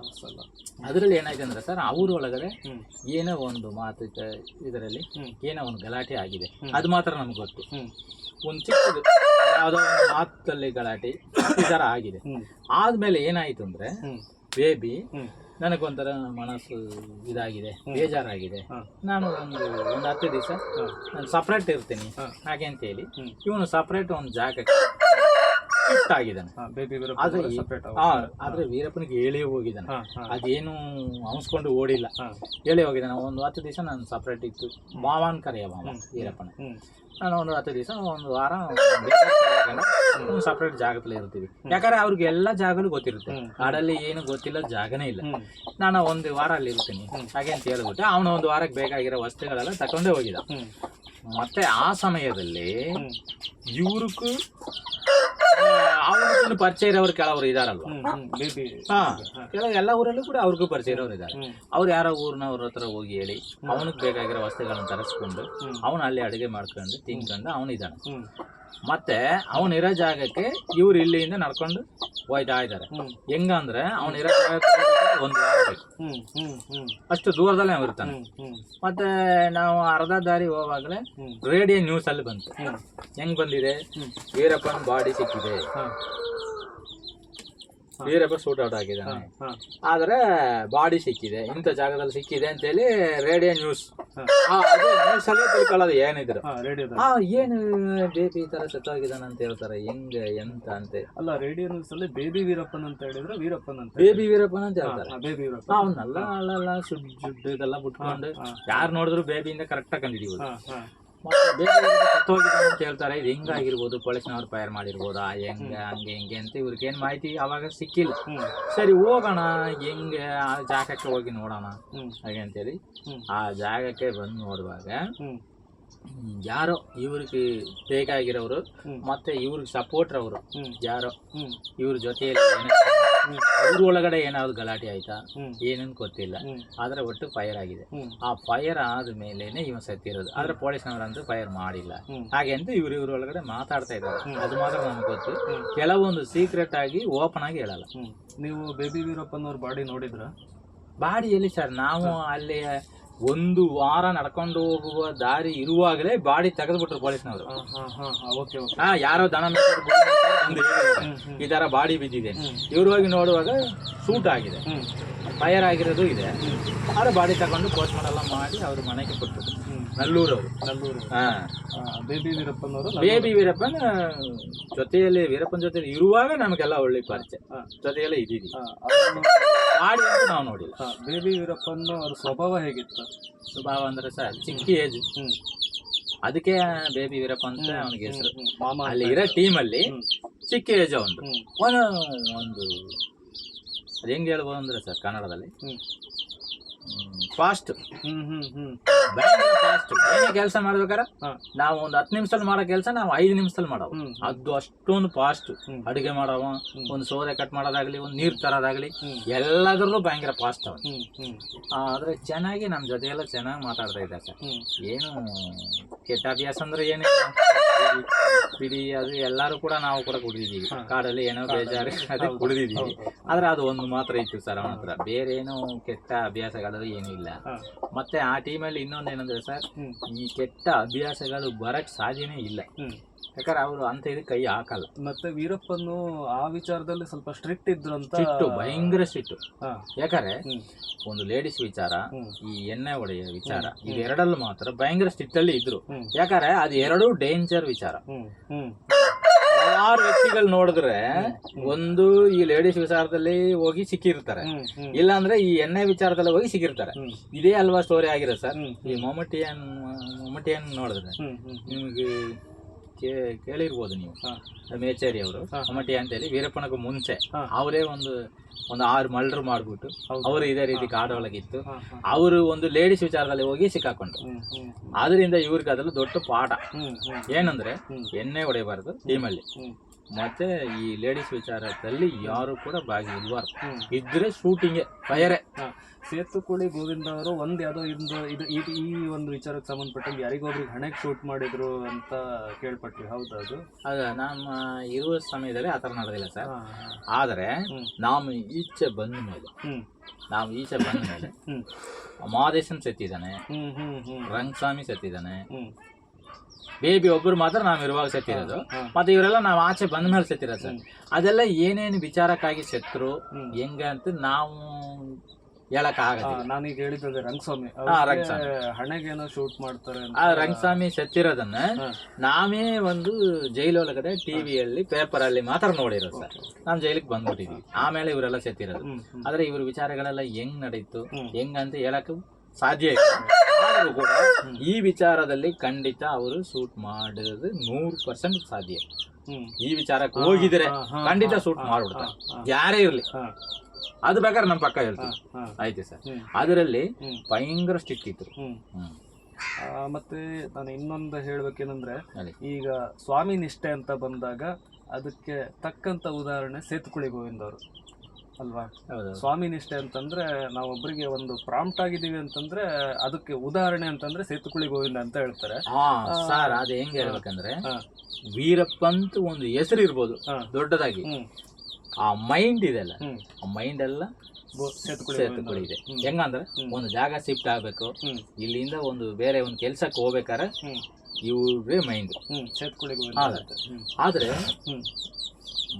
ಶೂಟ್ರಲ್ಲಿ ಭಯಂಕರ ಶಾರ್ಪ್ ಶೂಟ್ರ್ ಅಂದ್ರೆ ವೀರಪ್ಪ ಅಂತ ಹೇಳ್ಬೋದು. ಹೌದಾ? ಎಂತ ಸಮಯದಲ್ಲಾಗ್ಲಿ, ಎಷ್ಟು ದೂರದಲ್ಲಿರ್ಲಿ, ಅದೇ ಭಯ ಅಂದ್ರೆ ಒಂದು ಮನಸ್ಸಲ್ಲಿ ಬರಲ್ಲ. ಅವ್ರು ಆನೆ ಬಂದಿರ್ಲಿ, ಪೊಲೀಸ್ನವ್ರು ಬಂದಿರ್ಲಿ, ಯಾರೇ ಬಂದಿರ್ಲಿ, ಜಕ್ಕಂತ ಒಂದು ಫೈರ್ ಮಾಡುವ ಫಾಸ್ಟ್. ಒಂದು ದೊಡ್ಡ ಮಿಲಿಟರಿ ಕ್ಯಾಪ್ಟನ್ಗಳೆಲ್ಲ ಇದಾರಲ್ಲ ಮಿಲಿಟರಿಯಲ್ಲಿ, ಅಂತ ಮಟ್ಟದಲ್ಲಿ ಇದ್ರು ಸರ್. ಫೈರ್ ಅಲ್ಲಿ ಮಾತ್ರ ಭಯಂಕರ ಶಾರ್ಪ್ ಶೂಟ್ರು. ತೆಗೆದ್ರೆ ಅದು ಮಿಸ್ಸೇ ಇಲ್ಲ, ಹೊಡೆದ್ರೆ ಮಿಸ್ಸೇ ಇಲ್ಲ, ಅಂತ ಮಟ್ಟಕ್ಕೆ ಅವ್ರು ಇದ್ರು. ಆದ್ರೆ ಮನಸ್ಸಲ್ಲಿ ಭಯ ಅಂತೂ ಒಂದು ಇದೇ ಇಲ್ಲ ಅವ್ರಿಗೆ. ಅದು ನಾವ್ ನೋಡೇ ಇಲ್ಲ. ನಾವೆಲ್ಲ ಕೂಡ ಏನಾದ್ರು ಏನಾದ್ರು ಆನೆಗಿನ ಬಂದ್ಬಿಟ್ರೆ ಅದು ಒಂದು ಮೊಕ್ಕದಲ್ಲಿ ಒಂದು ಭಯ ಕಾಣುತ್ತಲ್ವಾ, ಅದನ್ನೇ ನಾವು ವೀರಪ್ಪನ್ ಮೊಕ್ಕದಲ್ಲಿ ನೋಡೇ ಇಲ್ಲ. ಅದು ಒಂದು ಮಾತ್ರ ಸರ್ ಹೇಳ್ಬೋದು. ಆದ್ರೆ ಮೈಂಡ್ಗಳೆಲ್ಲ ಇವರು ಭಯಂಕರ ಮೈಂಡ್. ಆದ್ರೆ ಗೆಸ್ಸಿಂಗ್ ಭಯಂಕರ ಗೆಸ್ ಮಾಡ್ತಾರೆ. ಹಿಂಗಾದ್ರೆ ಹಿಂಗಾಗ್ಬೋದು, ಹಿಂಗಾದ್ರೆ ಹಿಂಗಾಗ್ಬೋದು, ಭಯಂಕರ ಗೆಸ್ ಮಾಡ್ತಾರೆ. ನಾವು ಯಾವುದೋ ಒಂದು ಇಂಟರ್ವ್ಯೂನಲ್ಲೋ ಮತ್ತೆ ಬುಕ್ಕಲ್ಲೆಲ್ಲ ಓದಿದ ಪ್ರಕಾರ ಅವರು ನಿದ್ದೆಯಲ್ಲಿ ಇದ್ರು ಕೂಡ ರೈಫಲ್ ಪಕ್ಕದಲ್ಲಿದ್ರು ಕೂಡ ಚಿಕ್ಕದಾಗ ಒಂದು ಸೌಂಡ್ ಆದ್ರೂ ಕೂಡ ಟಕ್ ಅಂತ ಹೇಳ್ತಾ ಇದ್ರು. ಮಣಗಿದ್ರು, ಇಲ್ಲಿ ಮಣಗಿದಾರೆ ಅಂತ ತಿನ್ಕಲ್ಲಿ, ಹಿಂಗೆ ಗನ್ ಇರುತ್ತೆ ಯಾವಾಗಲೂ. ಹಿಂಗ್ ಮಣಗಿರುವಾಗಲೇ ಹಿಂಗ್ ಕೈ ಇಟ್ರೆ ಗನ್ ಸಿಕ್ಬೇಕು ಕೈಯಲ್ಲಿ. ಅಷ್ಟು ಒಂದು ಇದರಲ್ಲಿ ಅವ್ರು ಗನ್ ಇಡೋದು. ಎಲ್ಲಾರು ಕೂಡ ಹಂಗೆ ಇಟ್ಟಿದೀವಿ. ಆದ್ರಲ್ಲಿ ಇವರು ಅದಕ್ಕಿಂತ ಎಲ್ಲಾರ್ಗಿಂತ ಒಂದು ಭಯಂಕರ ಇದು. ಅದ್ರಲ್ಲಿ ಹೆಂಗಂದ್ರ ಸರ್, ಫುಲ್ ನಿದ್ದೆ 12 ಗಂಟೆ, ನೈಟ್ 1 ಗಂಟೆ, 3 ಗಂಟೆ ಅಂತ ಇಟ್ಕೊಳ್ಳಿ. 3 ಗಂಟೆ ಅಂದ್ರೆ ನಮ್ಗೆ ಹೆಂಗಿರುತ್ತೆ ನಿದ್ದೆ, ಭಯಂಕರ ಒಂದು ಆ ಟೈಮ್. ಅದರಲ್ಲಿ ಒಂದು ಒಣಗೋಗಿರೋ ಒಂದು ಗಡ್ಡಿ ಇರುತ್ತೆ. ಆ ಗಡ್ಡಿ ಮುರಿದ್ರೆ ಆ ಸೌಂಡ್ ಬರುತ್ತಲ್ವ, ಆ ಸೌಂಡ್ ಅಲ್ಲಿ ಕೂಡ ಇವರು ಕಣ್ಬಿಟ್ಟು ನೋಡ್ತಾರೆ ಸರ್. ಕಾಡಲ್ಲಿ ಈಗ ಸೈಲೆಂಟ್ ಆಗಿರುತ್ತ, ಒಂದು ಸಣ್ಣ ಶಬ್ದ ಆದ್ರೂ ಗೊತ್ತಾಗುತ್ತೆ. ಗೊತ್ತಾಗುತ್ತೆ ಸರ್. ಒಂದು ಸಣ್ಣ ಸತ್ತಾದ್ರೆ ಗೊತ್ತಾಗುತ್ತೆ, ಒಂದು ಬೆಳಕಾದ್ರೆ ಗೊತ್ತಾಗುತ್ತೆ. ಕಾಡಲ್ಲಿ ಫುಲ್ ಸೈಲೆಂಟ್, ಫುಲ್ ಕತ್ಲೆ. ಒಂದು ಗಡ್ಡಿ ಹಚ್ಚಿದ್ರೆ ಕೂಡ ಅದೊಂದು ಪ್ರಕಾಶ ಕಾಣುತ್ತೆ. ಸರ್ ಆಮೇಲೆ ಇನ್ನೊಂದು, ಕೃಪಾಕರ್ ಮತ್ತು ಸೇನಾನಿ ಅವ್ರನ್ನ ಸ್ವಲ್ಪ ದಿನ, ಒಂದು 14 ದಿನ ಕರ್ಕೊಂಡು ಹೋಗುತ್ತೆ. ಆ ಟೈಮಲ್ಲಿ ತಾವಿದ್ರೆ ಸರ್? ಸರ್ ನಾವಿಲ್ಲ, ನಾವು ಜೊತೆಯಲ್ಲಿ ಇದ್ದೀವಿ. ಆದ್ರೆ ಇವ್ರು ಏನಾಗಿದ್ದಾನ ಸರ್, ಒಂದು ಡಿವೈಡ್ ನಮ್ಮನ್ನ ಎಲ್ಲ ಒಂದ್ ಜಾಗದಲ್ಲಿ ಬಿಟ್ಟು, ತುಪಾಕಿ ನಾವು 3 ಜನ ಎಲ್ಲರೂ ಕೂಡ ಒಂದ್ ಜಾಗದಲ್ಲಿ ಇದ್ದೀವಿ. ಆದ್ರೆ ಇವರು ಸಪರೇಟ್ ಆಗಿ ಹೋಗಿ ಅವ್ರನ್ನ ಇದು ಮಾಡಿದ್ದಾರೆ. ಅದರಲ್ಲಿ ನಮ್ಮನ್ನ ಇದು ಡೈರೆಕ್ಟ್ ತಗೊಂಡೋಗಿ ಇನ್ವಾಲ್ವ್ ಮಾಡಿಲ್ಲ. ಏನಕ್ಕಂದ್ರೆ ಎಲ್ಲಾರನು ಎಲ್ಲಾ ಕೆಲ್ಸಕ್ಕೂ ಇನ್ವಾಲ್ವ್ ಮಾಡಬಾರ್ದು. ಒಂದು ಟೀಮ್ ಯಾವ್ದು ಒಂದು ಕೆಲಸದಲ್ಲಿ ಡಿವೈಡ್ ಇರ್ಲಿ. ನಾನು ಅಡಿಗೆ ಎಲ್ಲ ನಾವೇ ಮಾಡ್ಕೊಟ್ಟಿದ್ವಿ, ಇವ್ರು ತಕೊಂಡೋಗಿ ಕೊಟ್ಟಿದ್ದಾರೆ. ಕೆಲವೊಂದು ಜಾಗದಲ್ಲಿ ನಾವೇ ಅಡಿಗೆ ತಕೊಂಡೋಗಿ ಅವ್ರು ಕೊಟ್ಟು ಕೂಡ ಬಂದಿದ್ವಿ. ಆದ್ರೆ ನಾವು ನಮ್ನ ಇನ್ವಾಲ್ವ್ ಮಾಡ್ಸಿಲ್ಲ ಅದರಲ್ಲಿ. ಅದು ಏನಕ್ಕಾಗಿ ಮಾಡಿಲ್ಲ ಅಂದ್ರೆ ಆಮೇಲೆ ಗೊತ್ತಾಯ್ತು ನಮ್ಗೆ, ನಾವು ಹೆಂಗಿದ್ರು ಸರೆಂಡರ್ ಆಯ್ತೀವಿ. ಇವ್ರ ಮೇಲೆ ಆಲ್ರೆಡಿ ಒಂದು ಕೇಸ್ ಆಗಿದೆ. ಈಗ ಎಲ್ಲಾ ಕೇಸನ್ನು ಇವ್ರ ಮೇಲೆ ಹಾಕಿದ್ರೆ ಇವ್ರು ಆಚೆ ಬರಕ್ಕೆ ಸಾಧ್ಯ ಇಲ್ಲ ಆಗುತ್ತೆ ಅಂತೇಳಿ ನಮ್ಮನ್ನ ಅದರಲ್ಲಿ ಇನ್ವಾಲ್ವ್ ಮಾಡಿಲ್ಲ. ಆದ್ರೆ ಅವ್ರು ಕೂಡ ಬುಕ್ ಅಲ್ಲಿ ಬರ್ದಿದ್ದಾರೆ. ಆದ್ರೆ ನಾವು ಇದ್ದೀವಿ ಅಂತ ಬರ್ದಿದ್ದಾರೆ ಅವರು. ಯಾಕಂದ್ರೆ ಇವರೆಲ್ಲ ಹೇಳ್ತಾರಲ್ಲ, ಎಲ್ಲ ನಮ್ಮ ಹೆಸರೆಲ್ಲ ಕೂಡ ಬಂದಿದ್ದಾರೆ. ನಾನು ಒಂದು ನಿಮಿಷ ಸರ್, ಸೆರೆಯಲ್ಲಿ ಕಳೆದ 14 ದಿನಗಳು ಅಂತ ಪುಸ್ತಕನ ತರಿಸ್ಕೊಂಡು ಓದಿದೆ. ಅದರಲ್ಲಿ ನಿಮ್ಗೆ ಎಲ್ಲ 4 ಜನರದ ಹೆಸರನ್ನು ಮೆನ್ಷನ್ ಮಾಡಿದ್ರೆ, ಹೆಸರು ಮೆನ್ಷನ್ ಮಾಡಿ ಆ ಒಂದು ಇದಕ್ಕೋಸ್ಕರ ಕೇಳಿದೆ. ಇಲ್ಲ, ಹೆಸರು ಮೆನ್ಷನ್ ಮಾಡಿದ್ರೆ ನಾವೇ ಆ ಬುಕ್ ಎಲ್ಲ ಓದಿದ್ವಿ. ಹೌದಾ ಸರ್? ತಂದು ಕೊಟ್ರು ಜೈಲ್ ಒಳಗಡೆ. ಯಾರೋ ಒಬ್ರು ನಮ್ಮ ಫ್ರೆಂಡ್ ಒಬ್ರು ತಂದು ಕೊಟ್ರು, ಏನ್ ಹೆಸರೆಲ್ಲ ಬಂದಿದೆ ನೋಡಿ. ಆಮೇಲೆ ನೋಡ್ದ ನಮ್ಮ ಹೆಸರೆಲ್ಲ ಹಾಕಿದಾರೆ ಅವರು. ಅವ್ರಿಗೂ ಕೂಡ ನಮ್ಮ ಮೇಲೆ ಒಂದು ಇದೇನಂದ್ರೆ, ಜೈಲಿಗೆಲ್ಲ ಬಂದ ಮೇಲೆ ಅವರು ಕೂಡ ಒಂದು ಇದರಲ್ಲಿ ಏನೋ ಮಾತಾಡಿದ್ರು. ಪಾಪ ಅವರೆಲ್ಲ ಒಂದು ಚಿಕ್ಕ ವಯಸ್ಸು, ಅವ್ರೇನು ವೀರಪ್ಪನ ಹತ್ರ ಹೋಗ್ಬಿಟ್ಟು ದೊಡ್ಡ ಇದು ಮಾಡಕ್ಕೆಲ್ಲ ಹೋಗಿಲ್ಲ. ಅವ್ರಿಗೇನೋ ಸಾಮಾನ್ಯ ಒಂದು ವಯಸ್ಸು, ಏನೋ ಒಂದು ಕುರಿಗಿರಿ ಮೇಯಿಸುವಾಗ ಏನೋ ಒಂದು ಹೋಗ್ಬಿಟ್ರು. ಪರವಾಗಿಲ್ಲ, ಹೆಂಗೋ ತಪ್ಪನ್ನು ಇದು ಮಾಡಿ ಬಂದಿದಾರಲ್ಲ, ಪಾಪ ಅವ್ರಿಗೊಂದು ಒಳ್ಳೆ ಬಾಳ್ಕೆ ಸಿಕ್ಲಿ ಹೇಗೆ ಅಂತ ಹೇಳಿ ಒಂದ್ಸರಿ ಇದಕ್ ಬಂದಿದ್ರು ಸರ್, ಕೋರ್ಟ್ಗೆ ಸಾಕ್ಷಿ ಹೇಳಕ್ ಬಂದಿದ್ರು. ಆವಾಗಲೇ ನಾವು ಅವ್ರನ್ನ ಡೈರೆಕ್ಟ್ ನೋಡಿದ್ವಿ. ಬಂದು ನನ್ನ ಹತ್ರ ಮಾತಾಡ್ತಿದ್ರು. ನಾವೇಪ ಆ ಕೇಸು ನಮ್ಮ ಮೇಲೆ ಹಾಕಿದ್ರು. ಆದ್ರೆ ಅವರು ಡೈರೆಕ್ಟ್ ಬಂದು ಹೇಳಿದ್ರು, ಯಾಕಂದ್ರೆ ನಾವು ಇನ್ವಾಲ್ವ್ ಇಲ್ಲ. ಅದನ್ನ ಹೇಳಿದ್ರು, ವೀರಪ್ಪನ್ಗೆ ಕಿಡ್ನಾಪ್ ಮಾಡ್ದ, ನಾವು 14 ದಿವಸ ಅಲ್ಲಿ ಇದ್ದೋ ಬಂದೋ. ಆದ್ರೆ ಇವ್ರನ್ನು ನನ್ನೇನು ನಮ್ಗೆ ಹಿಡಿಯಕ್ ಬಂದಿಲ್ಲ, ಅದೆಲ್ಲ ಅದನ್ನ ಏನಿತ್ತೋ ಅದನ್ನ ಹೇಳಿದ್ರು. ಆ ಕೇಸ್ ಬಿಡುಗಡೆ ಆಯ್ತು. ಅದರಲ್ಲಿ ಇನ್ವಾಲ್ವ್ ಮಾಡಿಸಿಲ್ಲ ನಮ್ಮ ಸಪ್ರೇಟ್ ಒಂದು 2 ಕಿಲೋಮೀಟರ್ ದೂರದಲ್ಲಿ ಇಟ್ಕೊಂಡು ನಾವೇನಾದ್ರು ಅಡಿಗೆ ಗಿಡಿಗೆ ಮಾತ್ರ ಮಾಡ್ಕೊಡೋದು, ಇವ್ರು ತಕೊಂಡೋಗಿ ಅವ್ರಿಗೆ ಕೊಡೋದು, ಹಂಗೆಲ್ಲ ಮಾಡೋದು. ನಿಮ್ಗೇನಾದ್ರೂ ರೈಫಲ್ ಕೊಟ್ಟಿದ್ರೆ ಸರ್ ಇತ್ತು, ಯಾಕಂದ್ರೆ ಅದು ನಮ್ಮ ಜೀವ ಇದಕ್ಕಾಗಿ, ಜೀವ ರಕ್ಷಣೆಗಾಗಿ ಅದು ಬೇಕೇ ಬೇಕು. ಯಾಕಂದ್ರೆ ಒಂದು ಪ್ರಾಣಿಗಳು ಬರುತ್ತೆ, ಏನಾದ್ರು ಒಂದು ಚೆಕ್ ಅಂದ್ರೆ ನಮ್ಮ ಅದನ್ನೇ ಮುಖಾಂತರ ನಾವು ತಪ್ಪಿಸ್ಕೊಳಕ್ ಸಾಧ್ಯ. ಅದಕ್ಕಾಗಿ ಒಂದು ನಾಟಿ ಗನ್ ಅವರೆಲ್ಲ ರೈಫಲ್ ಇಟ್ಟಿದ್ರು, SLR ಈ ತರ ಇಟ್ಟಿದ್ರು. ನಮಗೆ ಒಂದು ನಾಟಿ ಗನ್ ಕೊಟ್ಟಿದ್ರು, 3 ಜನಕ್ಕೂ ಕೂಡ ನಾಟಿ ಗನ್ ಇಟ್ಟಿದ್ರು. ಬಾಕಿ ಹತ್ರನೂ ಒಂದು ನಾಟಿ ಗನ್ ಇತ್ತು. ಆಮೇಲೆ ಕಂದವೇಲು ಅಂತ ಒಬ್ರು ಬರ್ತಾರೆ, ಅವರು ಇದ್ರೆ ಸರ್ ನಿಮ್ಮ? ಸರ್ ನಾವು ಜೊತೆಯಲ್ಲಿ ಇರುವಾಗೆಲ್ಲ ಅಲ್ಲಿ 1-2 ಸರಿಯ ಏನೋ ಬಂದು ಭೇಟಿಯಾಗಿ ಹೋಗಿದ್ದಾರೆ. ಯಾಕಂದ್ರೆ ಅವರು ವೀರಪ್ಪನ್ಗೆಲ್ಲ ತುಂಬಾ ಸಹಚಾರ, ತುಂಬಾ ಸಹಚಾರ ಸ್ವಂತ ಅಂತ ಹೇಳಿದ್ರು. ಮತ್ತೆ 2-3 ಸರಿ ಬಂದಿದ್ದಾರೆ, ಹೋಗಿದ್ದಾರೆ. ಮತ್ತೆ ತಿರ್ಗಾ ನಾವು ಜೈಲಿಗೆ ಬಂದ ಮೇಲೆ ಆ ವೀರಪ್ಪನೇ ಅವ್ರನ್ನ ಫೈರ್ ಮಾಡಿ ಸಾಯಿಸ್ಬಿಟ್ರು ಅಂತ ಆ ಮಾಹಿತಿಯನ್ನು ನಮ್ಮ ವಿಡಿಯೋದಲ್ಲಿ ಟಿವಿಯಲ್ಲಿ ಮಾತ್ರ ನೋಡುದು.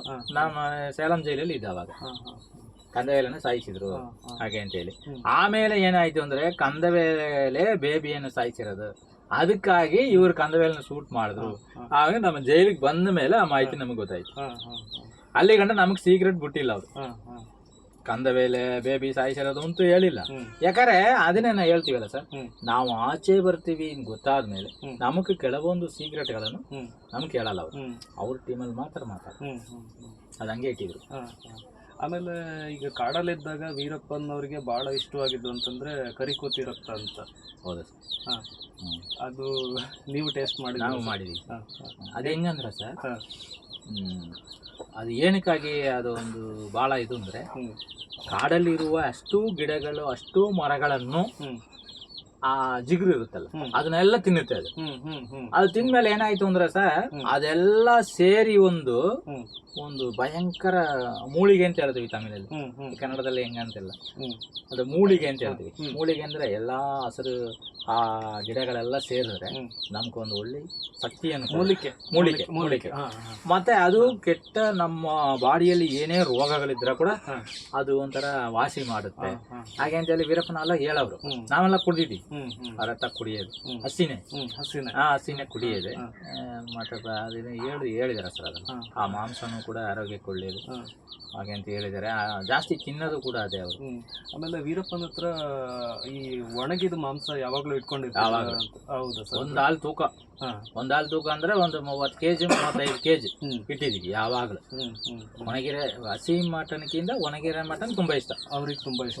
ಅದನ್ನೇನೋ ಖಾರ ಹಾಕೊಂಡ್ಬಿಟ್ಟು ತಿನ್ನೋದು, ಸುಟ್ಟುಬಿಟ್ಟು ಬೆಂಕಿಯಲ್ಲಿ ಸುಟ್ಟು ಮತ್ತೆ ಅದನ್ನ ನೀರಲ್ಲಿ ಹಾಕ್ಬಿಟ್ಟು ಸಜ್ಜಿ ಚೆನ್ನಾಗಿ ತಟ್ಬಿಟ್ಟು ಮತ್ತೆ ಅದನ್ನೆಲ್ಲ ಉಡಿ ತರ ಮಾಡಿ, ಅದು ಒಂಥರ ಹೆಂಗಾಗುತ್ತೆ ಅಂದ್ರೆ ಉಡಿ ತರ ಮಾಡಿದ್ರೆ ಸೋನ್ ಪಾಪಡಿ ಇರುತ್ತೆ ಆ ರೀತಿ ಆಗುತ್ತೆ. ಅದನ್ನ ತಿರ್ಗಾ ಎಣ್ಣೆ ಹಾಕಿ ಈರುಳ್ಳಿ ಮೆಣಸಿಕಾಯಿ ಹಾಕಿ ಮತ್ತೆ ಇದನ್ನ ಹಾಕಿ ಒಂಥರ ಫ್ರೈ ತರ ಮಾಡ್ಕೋತಾರೆ. ಅದರಲ್ಲಿ ರೈಸ್ ಇದೆಲ್ಲ ತಿನ್ಕೋತಾರೆ. ಚೆನ್ನಾಗಿ ಟೇಸ್ಟ್ ಒಳ್ಳೆ ಚೆನ್ನಾಗಿರುತ್ತೆ.